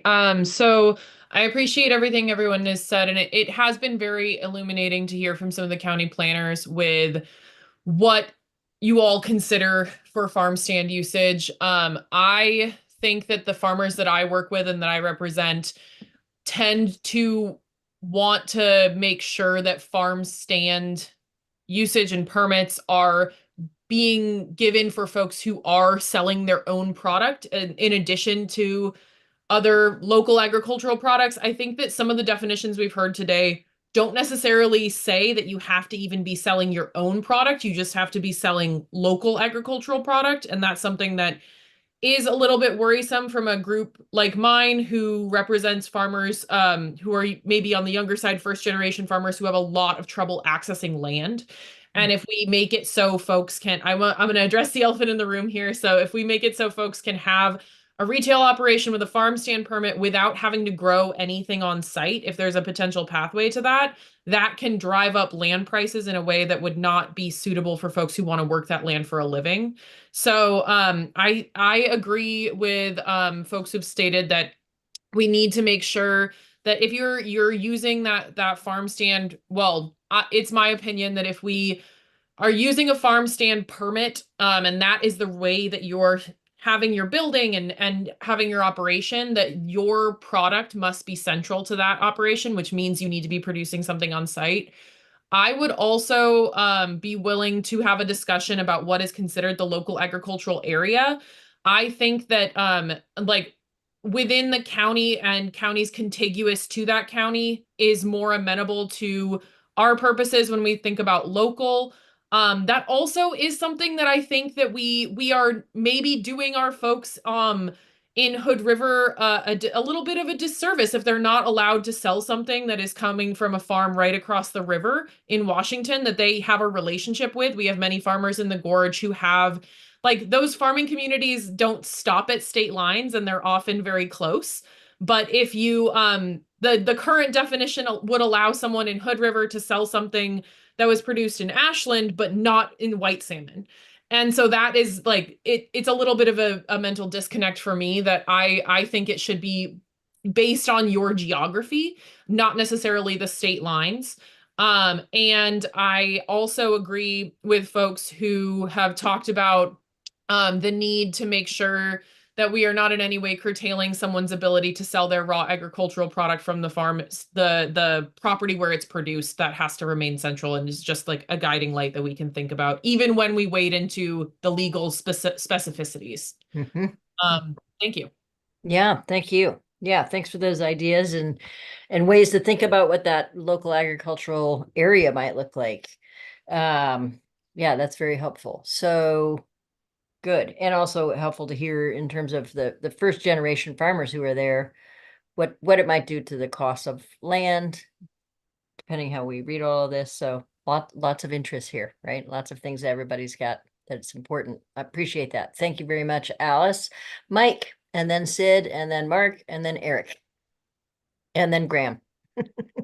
Yeah, this is Mike. Great comments by Alice. One clarification, Alice, the statute does allow, and we're well aware of this in Hood River County, the statute does allow the local area to be counties in Oregon as well as adjacent counties in the state of Washington. So we're okay with that. The one thing that we see quite a bit of is there are farm stands that raise very little of the crops that they sell. And to the statute where it says or grown on the farm operation and other farm operations in the local area, we believe, and I didn't mention earlier, I represent Ag for Oregon, which is a group of farmers and ranchers that are conservation minded.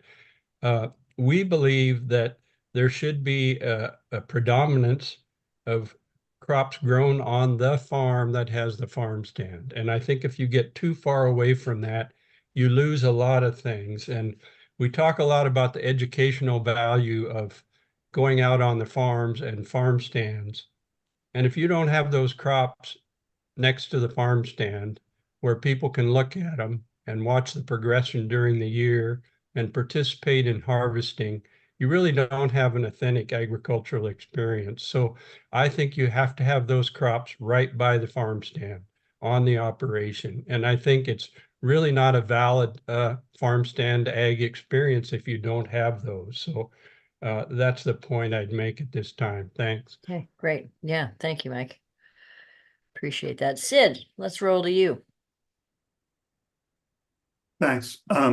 So I agree with a lot of what was said. I especially appreciate Alice's comments, Michael's comments, some of the others that touched on the local area. And Hillary did put up the definition of local area that's in rule, but that's not the definition that's in statute. And if one goes back and looks at the original farm stand legislation that authorized farm stands back in the 1990s, it contemplated a much smaller agricultural area than the whole state and counties and adjacent states. It was intended to support what we commonly think of a local area like in Hood River, the Hood River Valley, in the Willamette Valley, perhaps the Willamette Valley, or or even a smaller area.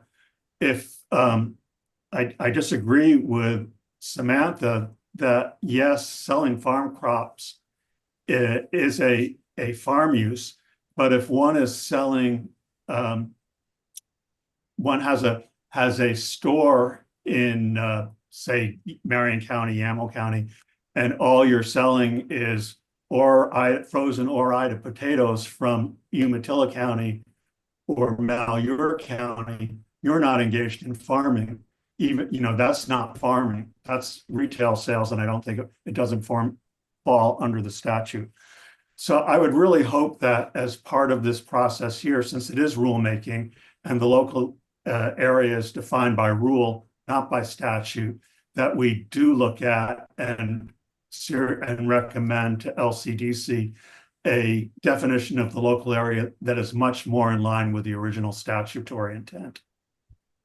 Okay. All right. Great. Thanks for that, Sid. Appreciate that. Mark, Eric. Oh, wait. Where does Graham fall in here? Mark, Eric, Graham, then Alice. Okay. Yeah, and sorry, I have to have the video off. I'm having some internet issues, but the number one issue in agriculture right now is the ability to have successful successions.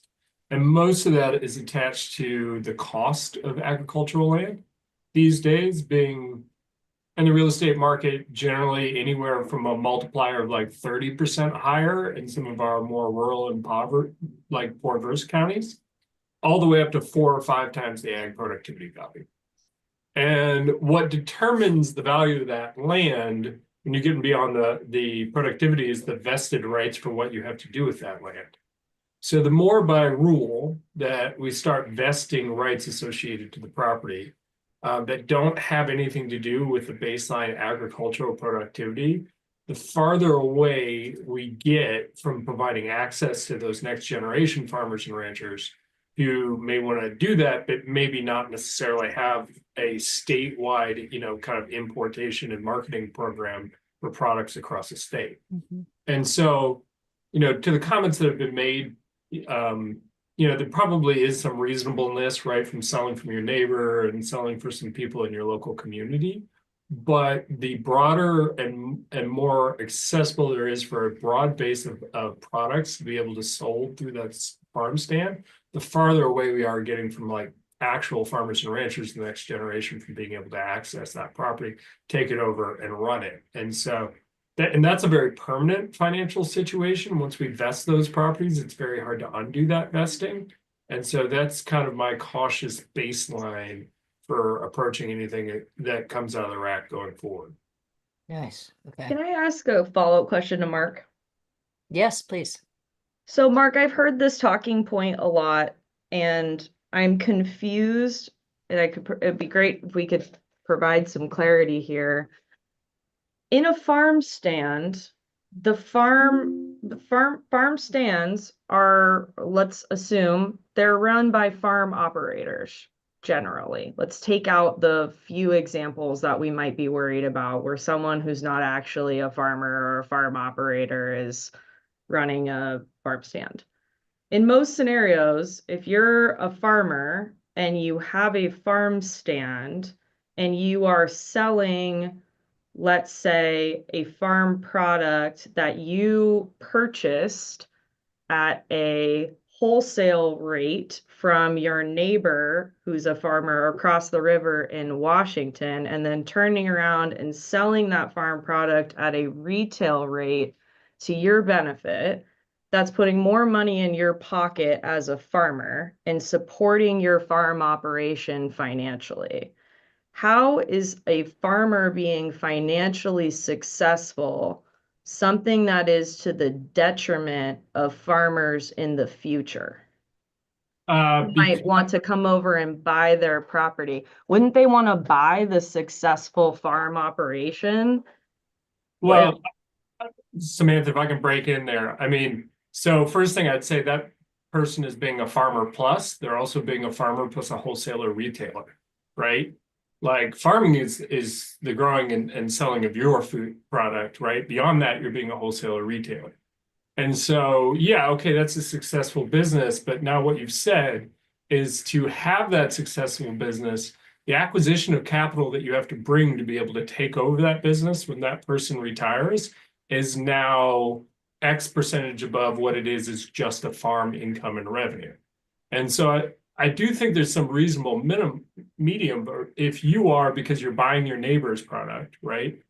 And that now you're buying your neighbor's product and retailing that out, and that business income is 4x, let's say, over what your own farm business income is.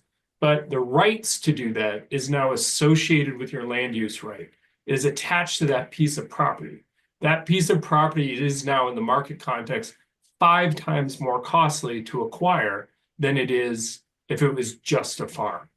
And so now what you've said is people who are otherwise trying to get into this market, break into this farming market, right? And by the way, this isn't just this property. This is probably multitudes of properties in the general area if we made this a general land use right. Now have to be able to bring capital that you can't otherwise acquire from farming alone. And so you now are creating a market dynamic overall where the only people who can break into it are ones who are having outside income, who are bringing outside income. And that's what we're seeing all over the Willamette Valley. That's what we're seeing Hood River Valley. We're seeing people who are looking at the farming of their property as a secondary outcome for the farmland. It's really just about an amenity. It's really about marketing processing. It's really about those other things that are the associated vested rights with that piece of real estate. I mean, I have a ton of comments here, and I think we're probably on philosophical differences on this one. But I'm really interested to hear, I know Matt raised his hand, how that makes people who actually have farm stand permits and are developing their properties and are building up these businesses, how they would respond to that. Okay. And I know we've got some other operators who have their hands up as well. So I'm going to keep going through the line here, and we're making notes of these conversations so we can make sure we come back and wrap them all up. Let me go to Eric and then Graham and then Alice, Jim, Matt, and Lindsay had her hand up, but she put it down. Okay. All right. Great, thank you, Donna. Yeah, I think this primary use test question is really a critical one. I think it's one that having some type of definition of what a farm operator is important, and hopefully we can come to something to that as part of this process. I think as a planner, that's one area that's potentially I think the way the rule is written currently, we're a little bit vulnerable because it just says that you have to sell something that's grown on your property, but it doesn't say how much. You could have 3 blueberry plants in your backyard and establish a farm stand. So I think it's important to somehow define that. And I think that will come out of this primary use test discussion, and I appreciate the conversation. Super. All right. Thanks for that, Eric. Graham.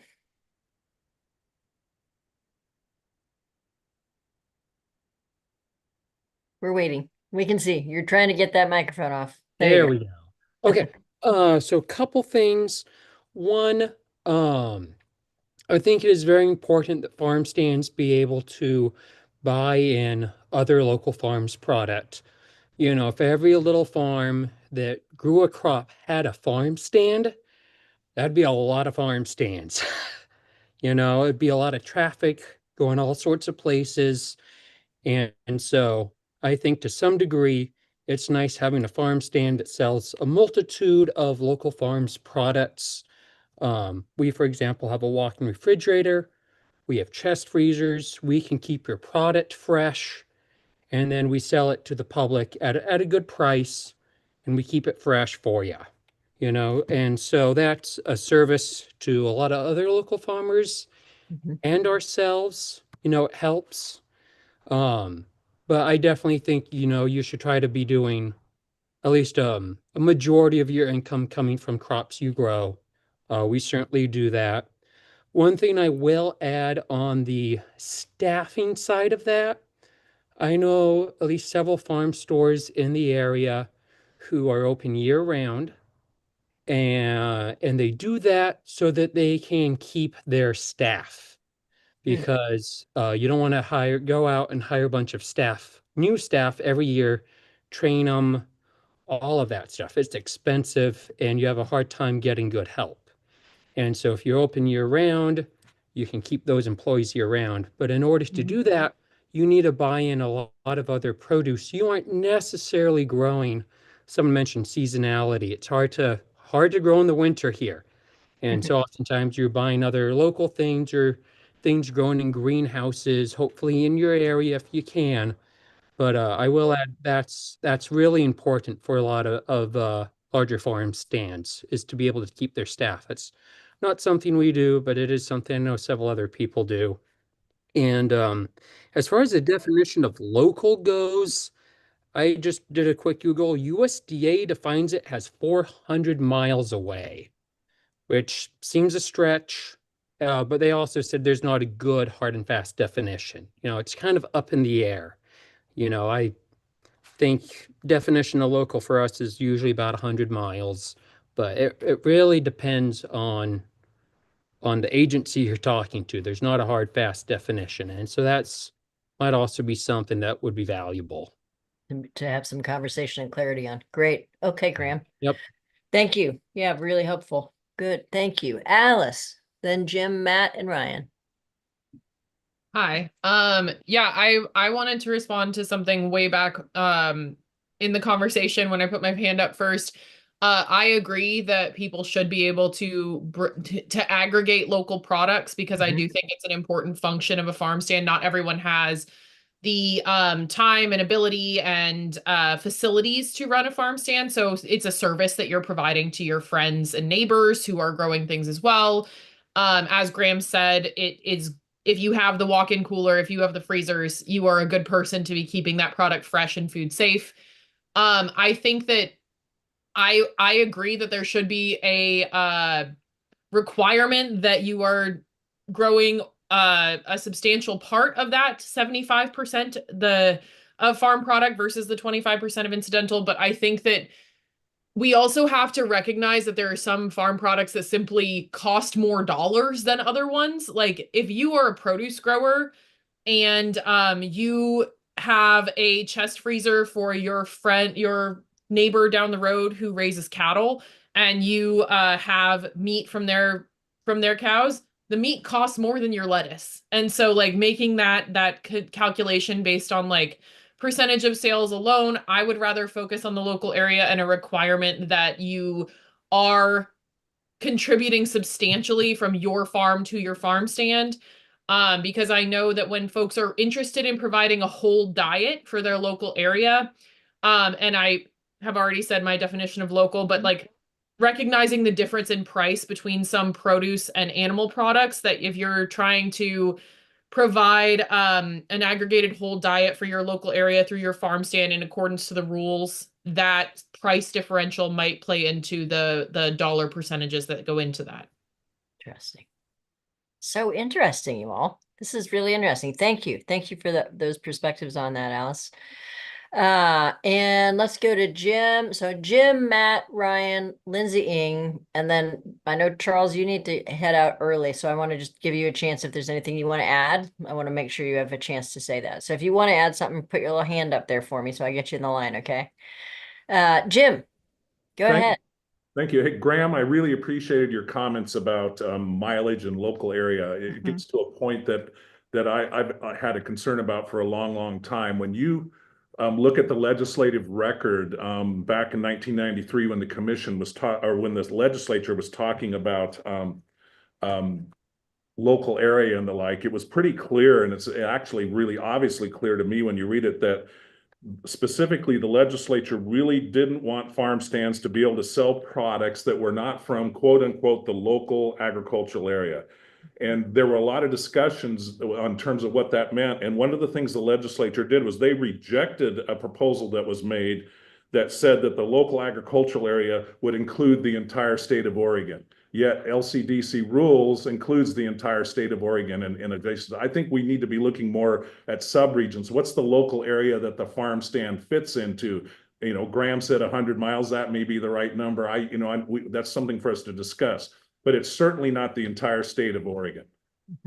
Okay, great. Thanks for that history on that, Jim, and for your weighing in on the shrinking around, making these subregions, as you said. We're gonna have our farm sheds, right? And we got watersheds. We can have farm sheds, something like that. Here in Oregon, we can think of something creative. Matt, you're next. Matt, Ryan, Lindsay. Okay, you have me on. I'm on the screen there. Yeah, you're on the screen. You're on the speaker. We got you loud and clear. All right.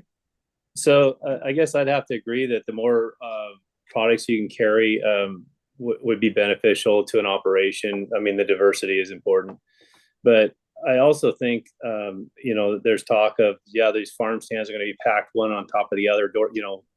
The whole road's going to be full of farm stands. Well, I think the business model is going to kill itself if there's too many of them. Then it won't match the demand. So naturally, I think they would balance themselves at how the density. But I don't think it's that big of a driver as far as it could have an effect on the land values. But I see in our area in Central Oregon, I'm not competing against farm stands or other farms. I'm competing against people that want to live out in the country, and they're the one driving the price up. I mean, 2-acre farm next to us sold for $500,000. It had a burn it down house, and that's not a farmer going in there. That's just somebody who lives in town, wants to live out where we live, where it's beautiful. They're buying the view, not the, well, they want the lifestyle. They want to be out there, but not be farmers. That's who's driving the prices up in our area. And I'm sure there's other places in the state where, you know, the remoteness is gonna not be bent. I mean, it's not going to demand have the demand for residential, but for us, we're 10 minutes out of Redmond there, and that's what keeps us from. I mean, we have to do an agritourism thing if we want to pay our property taxes and make our farm payment where we're at. Great. Thank you, Matt. Appreciate hearing that. Good. Okay, Ryan, and then Lindsay, and then Mike. Yeah, I have a lot of thoughts, but I won't get through them all, guaranteed for sure. But there were some comments back, you know, talking about the price of land and everything. And I think that it's important to know that that is not a unique, that is a problem, yes, but it's not unique to Oregon. And I think that also, you know, the Farm Bureau nationally did some economic analysis work on the ag census data from a few years ago, and they found, and I couldn't believe it when I heard it and when I read it, but 77% of income today comes from off the farm. That is for agricultural operations in the United States. 77% of income comes from off farm sources.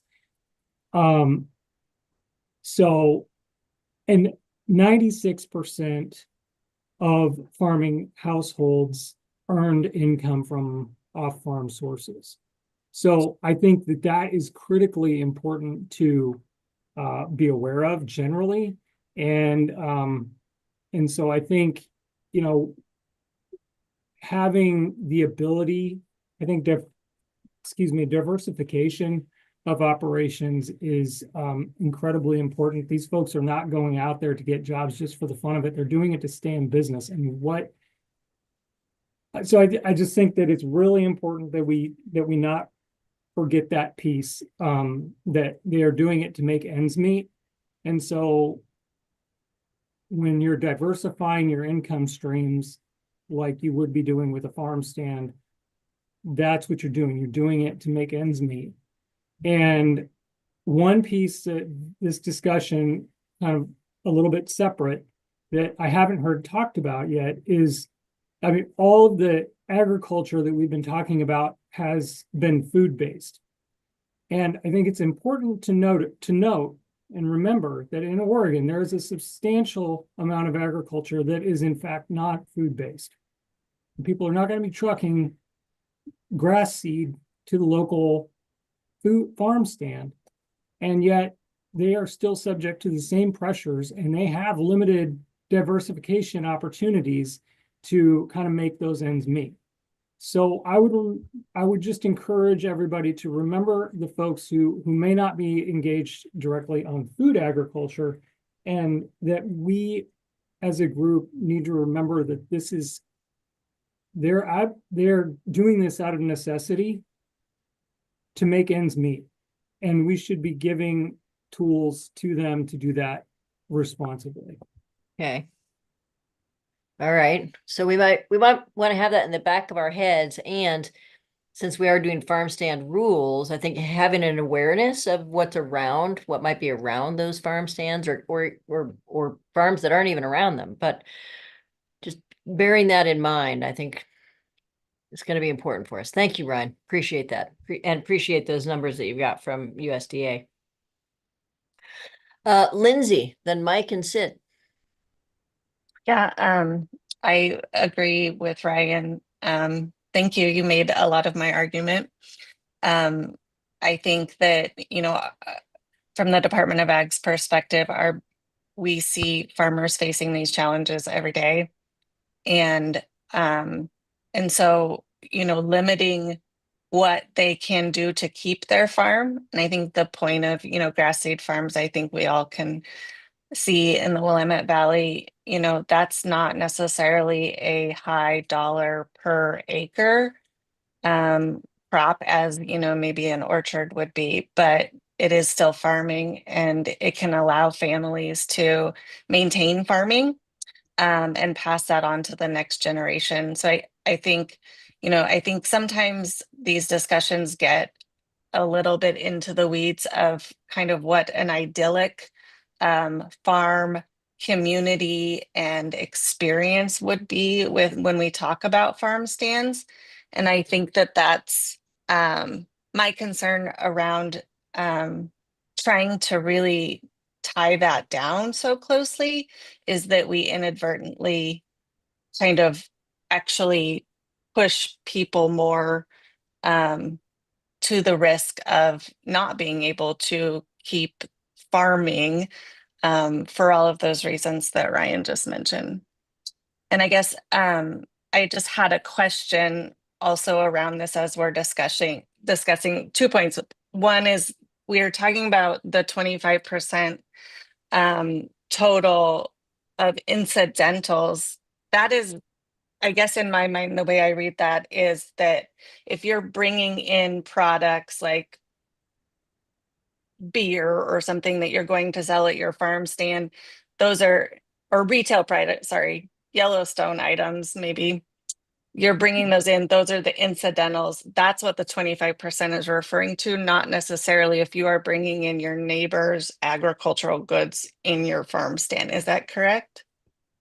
That's correct, Lindsay. So the 25% limitation refers to income that is derived from the sale of incidental retail items like scissors and baskets and keychains and t-shirts, and Okay. also from fees for those promotional activities to promote the farm crop. So things like a fee that might be charged for, a flower arranging demonstration or a cooking class or something like that.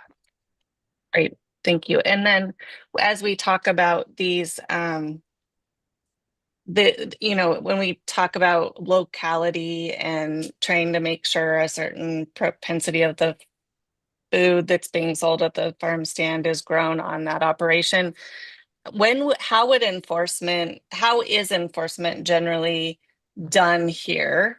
I understand it would be done at the point where someone is requesting a permit, but as we get into these questions, they're a bit theoretical because generally when someone starts a farm stand, they're not going to know all of the things that are going to sell better, right? So, I mean, do the counties do kind of enforcement based on these potential items that we're discussing here? And do they want to be doing that, I guess is my question. Great. Great. And I know there are a couple planners coming up, so I'm going to go in Perfect. and then hope that one of them will answer that question about, when and how are farm stands enforced? Does county do it? Do they want to be doing it? That's great. Good. Thank you very much, Lindsay. Mike. Yeah, on that comment, enforcement, of course, is very important. And unfortunately, in the land use system, it's a little bit of the Wild West. And that's one thing that I hope we can consider through this process is how these compliance could be checked and how it's not a burden on planners in the counties. And that's very important because what we see in the land use system is a lot of violations. And it really creates an unfairness across the board for those who are willing to comply and carefully follow the rules and those that don't. But I wanted to comment briefly on valuation, which we've talked about a little bit. But in Hood River County, and this is not just about farm stands, but we have a number of essentially non-farm uses. And farm stands can be an example of a use that increases the cost of the farm. By the time you add a fancy building and refrigeration, etc., you can really increase the cost of that farm to the next generation. And me being a little older, I'm very concerned about the next generation and young people that want to farm. And we want to have farming accessible so it's not just for the very rich to put a mansion on. And we talked to a realtor on a small piece of property we recently bought, and we had an appraisal done. And the realtor reminded the appraiser that he wanted every single conditional use and other use in the Oregon land use system added on to the value of that property in the appraisal. And we have to keep in mind that this is what's happening. The appraisers are adding the value of every potential use in the Oregon land use system to the value of the property. And this is very harmful to the next generation. And it's something that we really have to take seriously. Wow. Great. Thank you for sharing that perspective and story there. Appreciate that. And the need to do some focused conversation on compliance at some point. All right, Sid, then Maitrier and Lindsay, Lauren, Emily, and Samantha. This is great because looking through that list, every one of you will have spoken that wanted to. So I'm appreciative of that. Really, that's great. Sid, you're up. Thank you. So I just want to briefly thank Ryan for bringing those National Census of Ag figures forward on income and the need for second incomes. But it's important to remember that those figures include all the farms, the majority of farms that are 3, 5, 10 acres in size. And the notion that one should be able to make a full-time living off of 3 or 5 or 10 acres of farmland and expect to is probably not realistic and never has been realistic without engaging in activities that aren't farming. And that's why we have 80-acre minimum lot sizes in the Willamette Valley, because that's what's considered an economical farm unit. That's why we have larger minimum lot sizes east of the Cascades, because that's what's considered a minimum, a viable economic farm unit there. And when I look at getting to the good points that have been made about the pressures on farm prices from the various non-farm activities, when somebody puts up a $200,000 or $300,000 structure as a farm stand on a 20-acre parcel or a 10-acre parcel, that is priced into anybody else who wants to buy that land. And if somebody just wants to buy that to farm, it's not really, it won't pencil out anymore. And I think that's the point that I think Mike and Alice probably made better than I could. And I just want to very briefly speak to something Lindsay said too, which I think you correctly identified the incidental items that make up the 25%, but it's important to remember that those items still have to promote the sale of farm crops and livestock that are grown on the farm operation or other farm operations in the local area. And if they don't promote the sale of farm crops, then they probably shouldn't be sold. I mean, that's the way I read it. So that's my 2 cents. Okay, great. Thanks, Sid. Appreciate that. Maitrier. Yeah, so to some of the points that were made about the ability to sell products from neighboring farms, I would just note that there are several farm properties that are so much smaller in size, and they're unable to support a very large farm operation or wouldn't want to expand onto leased properties, but they do have enough room to set up a small farm operation as well as a farm stand.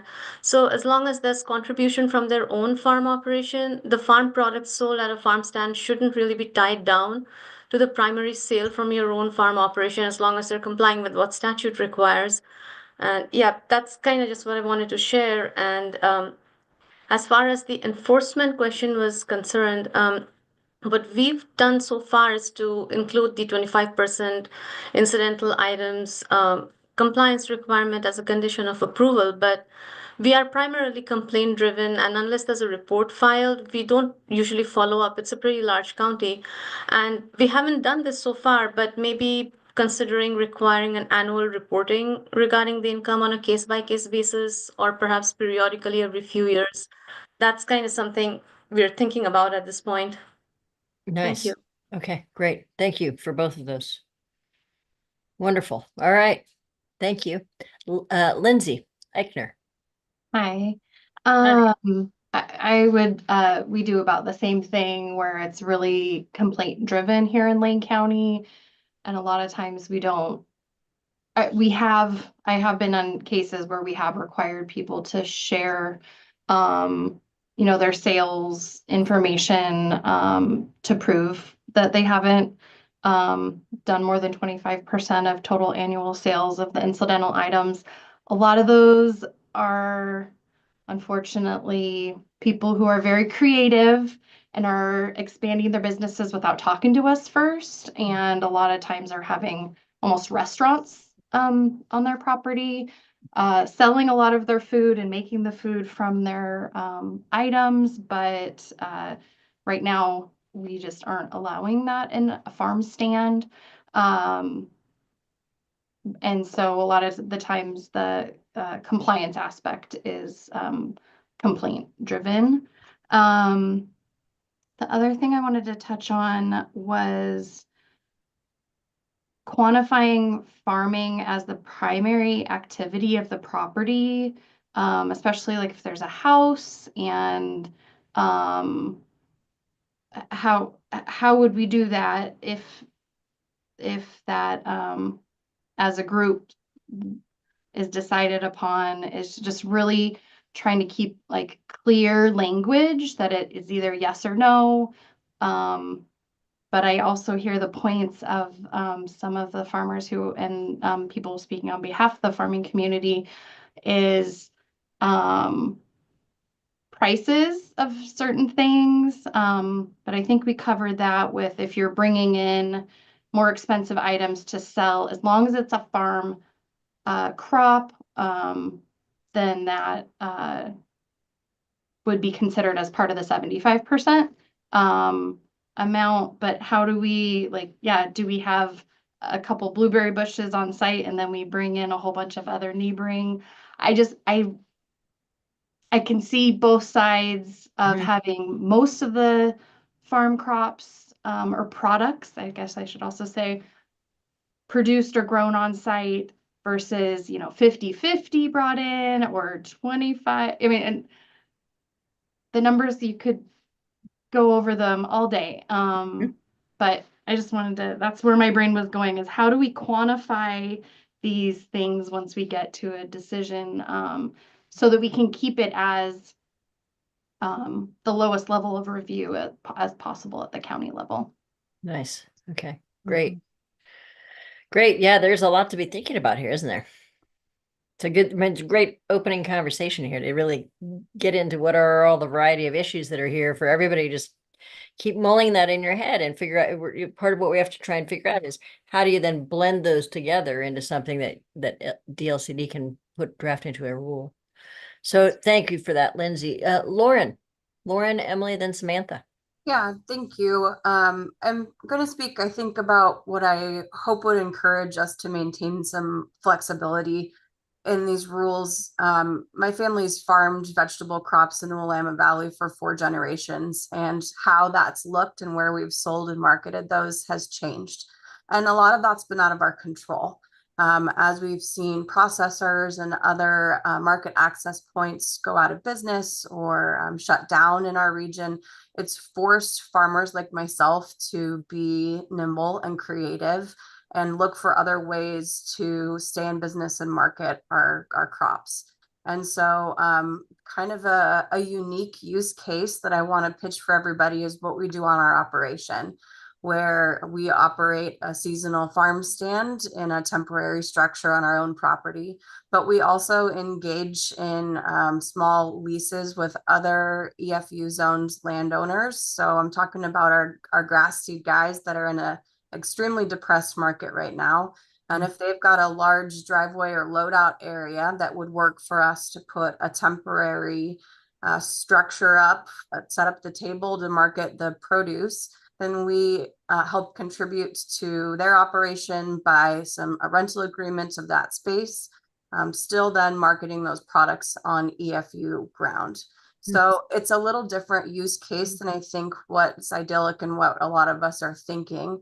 But again, I think is important to mention as an emphasis that we need to be a little bit more open-minded as we discuss these rules. Other thing I hope that this group considers is that, you know, there's a large portion of our state that operates on Mountain Time Zone and is conducting business in Idaho regularly. And so we shouldn't be enforcing statewide rules that become restrictive for our counties that border our state lines, because it's important for them to be able to conduct business and support agricultural endeavors and also the sharing of local food in those areas. And lastly, I'd like to leave with the comment that I hope that these rules don't make it more restrictive for people to be able to access fresh and local vegetables. The concern of food insecurity is real in our state, even though we can grow everything that Oregonians need. Our access to be able to buy those in many areas is heavily restricted. Thank you. Yeah, thank you for that. Thank you for that. I am in Pennsylvania right now, and my stepmother had a couple of pears on the counter, and I thought, oh, Hood River pears, I thought. And I thought, oh, come on, really? I'm in Pennsylvania. And sure enough, it said duck wall on there. So it was a Hood River pear. So it's not just Oregon that we're feeding and need to keep feeding. It's broader than that, isn't it? Yeah. Thank you for that, Lauren. Really appreciate it, and appreciate the creativity of the situation you were just describing with nearby farms that you're putting up temporary farm stands on. Thank you. Emily, please. First, I want to just say great job to Lauren, just because I think that she's a great example, and some of the topics that she brought up are really beneficial. I don't want this to become more restrictive or create a large barrier of entry for first generation or new farmers to get into agritourism.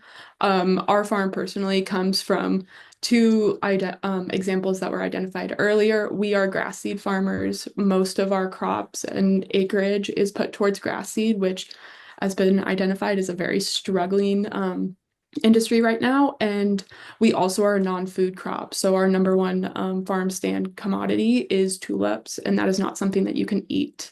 I will say that we make more on our tulip production and the sale of retail products of our tulips than we do in our entire acreage of grass seed, and really the rest of our crops in general.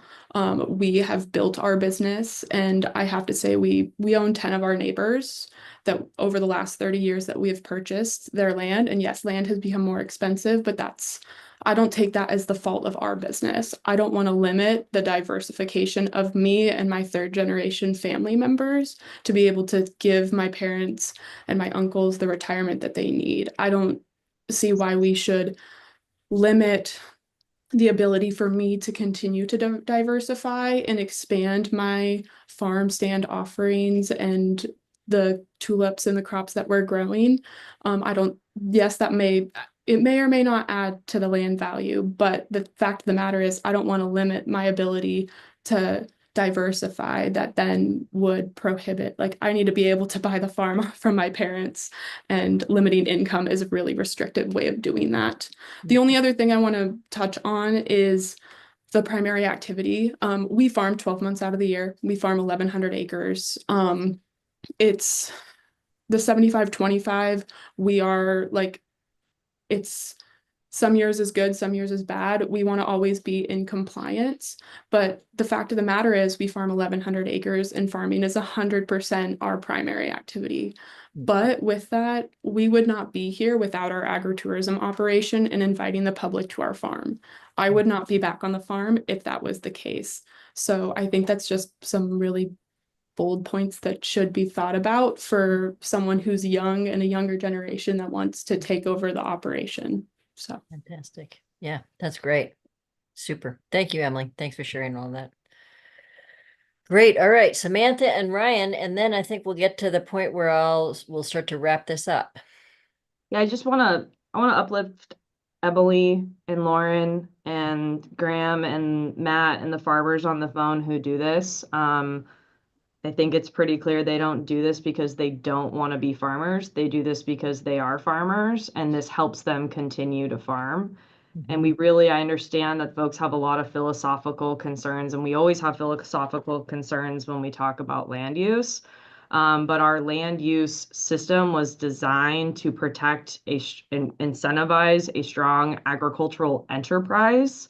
And we don't have an agricultural enterprise if we don't have farmers in business anymore. And so I'm just, again, disturbed a little bit about the idea that we're going to hold farmers back from being successful because we need to preserve their land values for a future farmer.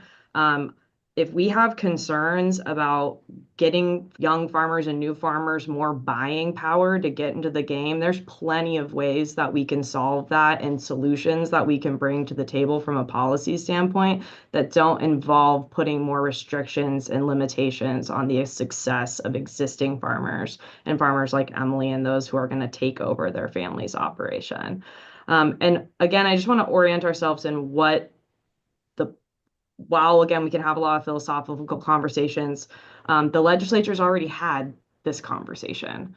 And in 2001, when the promotions clause was added into statute, it was really clear that not only could farmers not only sell their own products, they could sell other farm products, and they could sell retail items and do promotional activities that is not just traditional grass seed farming to promote their business. And I don't think when the legislature, we redid this work group and the legislature encouraged this RAC to be formed, that they thought we were going to go backwards on that, especially given where we're at with our agricultural economy. Yeah, and Samantha, can you help me on this? My understanding is that if you're doing some of those promotional and other types of uses, that's actually that's a different topic, right? That's a different permit. Is that right? No, so the fee-based activities that promote the sale of farm crops and livestock, that's what's called, that is the promotions clause. And so right now, how we see this play out is people do certain fee-based activities, say like you're going to do a pumpkin patch and you're going to do a corn maze, or you're going to do a cow train. Or you're gonna do, I mean, you could think the wreaths are a really good example. Like you're gonna do a wreath making class to promote the sale of the blueberries or whatever. Think of whatever creative thing you can do. Yes. And they put that in place because of EFU zoning and because you don't have foot traffic out on farms. You're out in the middle of rural areas. And so if you're going to have that interface with the public and you're going to have the ability to sell direct to consumer, you're going to need the ability to promote your business, say, hey, we're out here in the middle of Washington County. Here's what we sell, and entice people to come out. Come on out. Come on out and do it. That's why you're allowed to do these fee-based activities. Now there's the income restriction in there, and that's to get at the heart of the question of like, you want to make sure you're still a farm and not just a shopping mall. But it wasn't that you shouldn't be able to do those things. Yeah, got it. Okay. Thank you. Thank you for clarifying. I don't know if anyone else had that question. And if you didn't, I beg your pardon, but thanks for elucidating that for me. All right, great. Thank you for that, Samantha. And Ryan. Yeah, thanks to everybody for the discussion today. It's been very helpful to me to kind of continue to understand this. It's a very complex issue. I should have led with this earlier, but a lot of you were in the room when we had the legislative work group a few months ago, when at the end of the discussion, I'm going to channel Jeff Huntington when he kind of concluded his remarks with, this issue deserves a dose of practicality.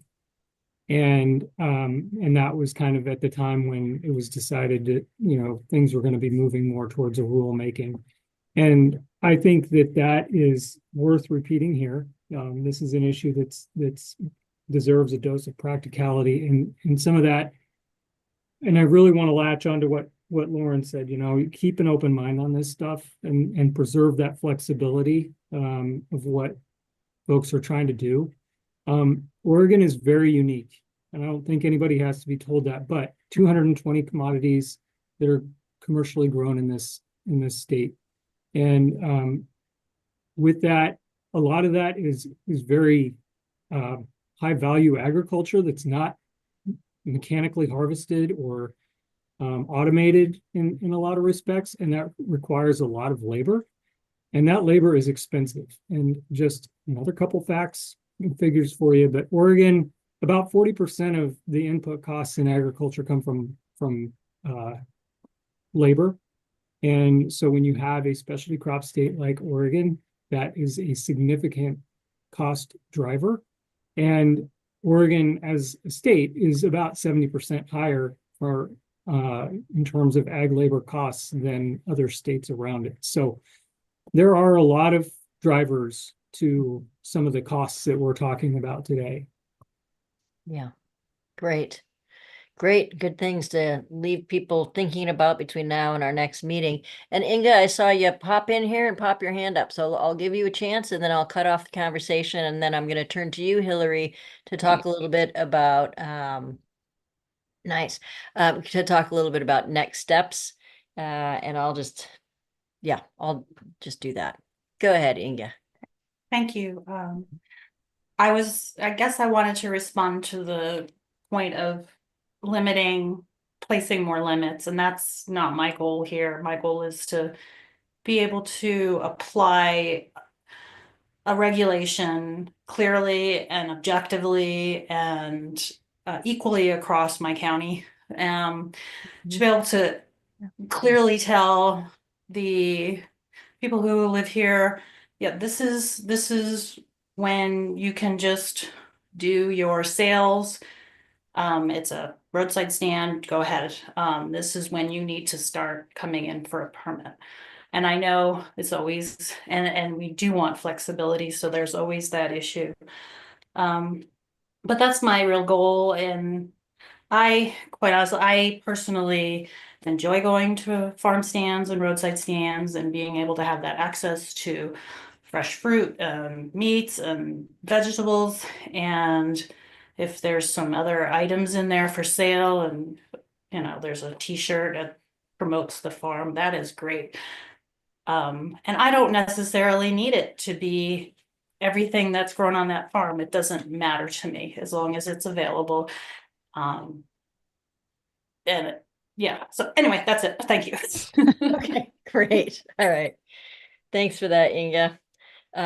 Right. So that clarity, the building capacity for planners to be able to objectively apply these things across their counties, doing it in a way that's clear for people who are coming in the this generation and the next, and doing it with a number of things in mind in terms of how do we ask for compliance? How do we enforce it if it's not followed through with? How do we maintain some flexibility? How do we make sure that there's access to food, and especially in places where they may have food deserts that are existing? And how do we do it in a way that invites people to understand what farms and agriculture looks like in Oregon by inviting them out to see where these things are grown and picked and grown and picked. That's cows, seeds, and everything, all in the grown and picked there. Hey, Mark, I saw you sneak your hand in there, even though I said that she was going to be the last one. So, Mark, you go ahead, and then Hillary, and then we're going to wrap up. Thank you all for just a little bit of patience here. Mark? Yeah, I'll be quick. I just like at the end of this, I think one thing that I think at the end of today's conversation that isn't clear to me is what is our exact objective. This group is something of a reaction to the proposed legislation that had came out of this cycle, for which, to my mind, there's some pretty significant expansions of the farm stand rule that was in there. Are we still talking about that? Are we talking about clarifications of the farm stand rule based on observed existing problems with enforcement, so on and so forth? I was just going to say for future meetings, understanding that framework and getting everybody's opinions, so that is going to be pretty necessary for me to understand what we're doing. Yeah, that's really great. I think Hillary's going to say a little bit about that now. We'll definitely, if she doesn't and she's not prepared, but I think she is, we'll make sure that's clear at the next one. I think this one today really was to open up that conversation about primary use and hear the sorts of the different philosophies that you may have, and also as someone who's totally new to this subject, to hear how much commonality there actually is. And so I'm excited about where this group is going to go and what you're going to be able to do for farmers and planners and the people of Oregon as we move forward. So thank you for all of the input today. And Hillary, do you want to say a little bit more about what's next and maybe talk a little bit about that question of what is the objective here for this RAC? Yeah, great. Thank you so much, Donna. And thank you, everybody. It was great to hear. I was happy that everybody got a chance to sort of voice their opinion today. And it's a really good conversation. It's very interesting. And I appreciate all of you. So Mark and Inga, you provided great segues into sort of like some closing thoughts on the conversation. So what is particularly helpful for us as an agency is to provide language. And as Inga pointed out, clear and objective language that's going to help counties when they're working with folks at the counter who are wondering what is and isn't possible is sort of the goal here, right? And so after you leave this meeting and you're thinking more about this conversation, if you have language proposals that help clarify what a farm stand is as opposed to a farm use as it's defined in 215-203, if you have proposed revisions to the definition of local agricultural area as it exists in rule, if you have proposals for the definition of a farm operation that would help clarify what that is in terms of primacy of use, if you have language clarifying what retail items sold should look like, if they're required to also promote farm crops and livestock, or if you have any other sort of like language proposals or clarifications that you can think of that would make enforcement easier for counties, we would love to hear that. So it'd be really helpful to have written comments that are directed at proposing language or concepts that could be implemented into rule like that. So does that help, Mark, clarify the goal here? Great. So our next meeting is going to be June 3rd at 9 a.m. And Samantha's comments was a great segue into that conversation. So the focus of that meeting is going to be on promotional activities. All right, and we will provide some more background information on that aspect of the rule prior to the meeting. Again, you should receive a calendar invitation with a Zoom link for the June 3rd meeting. And if you don't, I think within the next couple of days, Silas is going to check on that since a bunch of folks said that they didn't receive those. Please give me a call or email me, okay? And we want to make sure that you have those meeting links. We will be sending out the meeting summary for day within the next few days. We would ask our RAC members to review that meeting summary and provide any comments or revisions to that summary to me by May 23rd, so by next Friday. And here we really want to ensure that in our meeting summary, we are capturing the conversation as you recall it, and we're capturing that accurately. So, and again, if you have comments or thoughts on today's topic or on the upcoming topics as well that you would like to share with the RAC and staff, please email those to me by May 23rd, next Friday.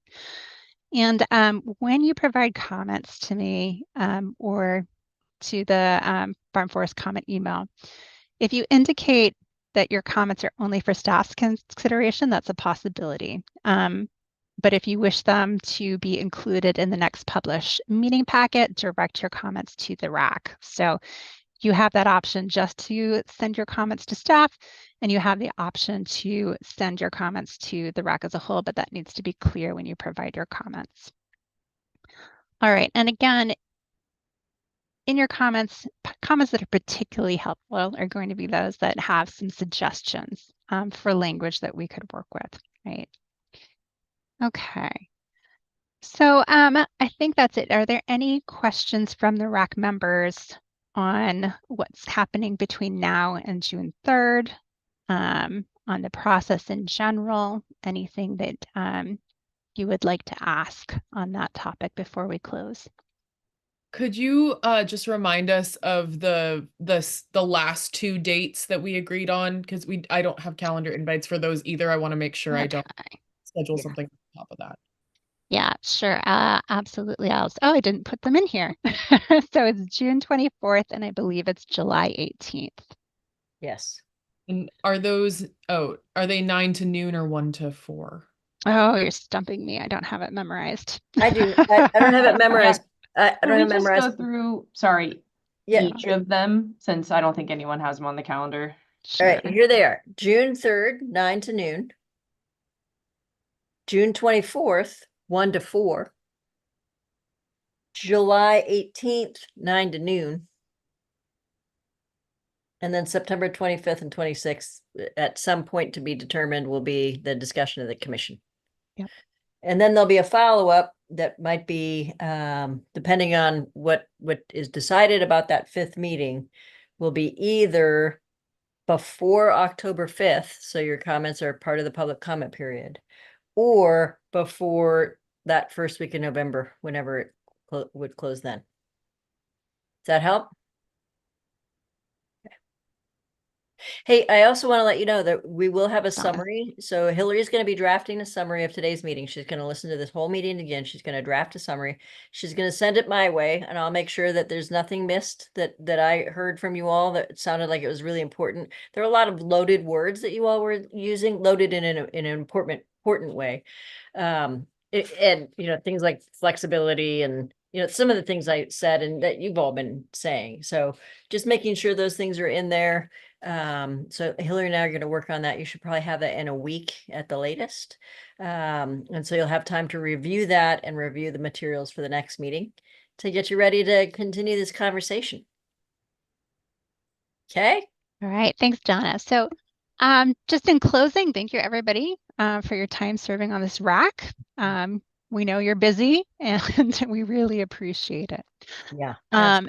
Don't hesitate to reach out. And if you have any questions between now, expect an email in the next couple of days from us with a follow-up to this meeting and additional information on the upcoming meetings. All right. Great. Hey, one thing that didn't get said right at the start that I want to make sure the RAC members understand is that Hillary actually runs a farm and was a planner in Tillamook County. So she is actually served in both of those roles, and the family still has a farm. So I just thought, I know that I've heard in some other conversations, listening sessions with other folks who have been part of rulemakings with DLCD, that there was a desire to have people serving as technical resources to the staff that understood the participants' perspectives, preferably at a life level. And so I just wanted to let you all know that she's been in both of those roles, and thought you might appreciate hearing that. Hey, I see Barbara's got her screen on. Did you want to say anything, Barbara? You just wanted us to know you're still there. Yes, I wanted you to know I didn't take a nap. Okay, that's awesome. All right. Good discussion today. All Thanks, right. everybody. Great. Have a great weekend, everybody. Thanks so much. Thanks. Take care. Bye-bye.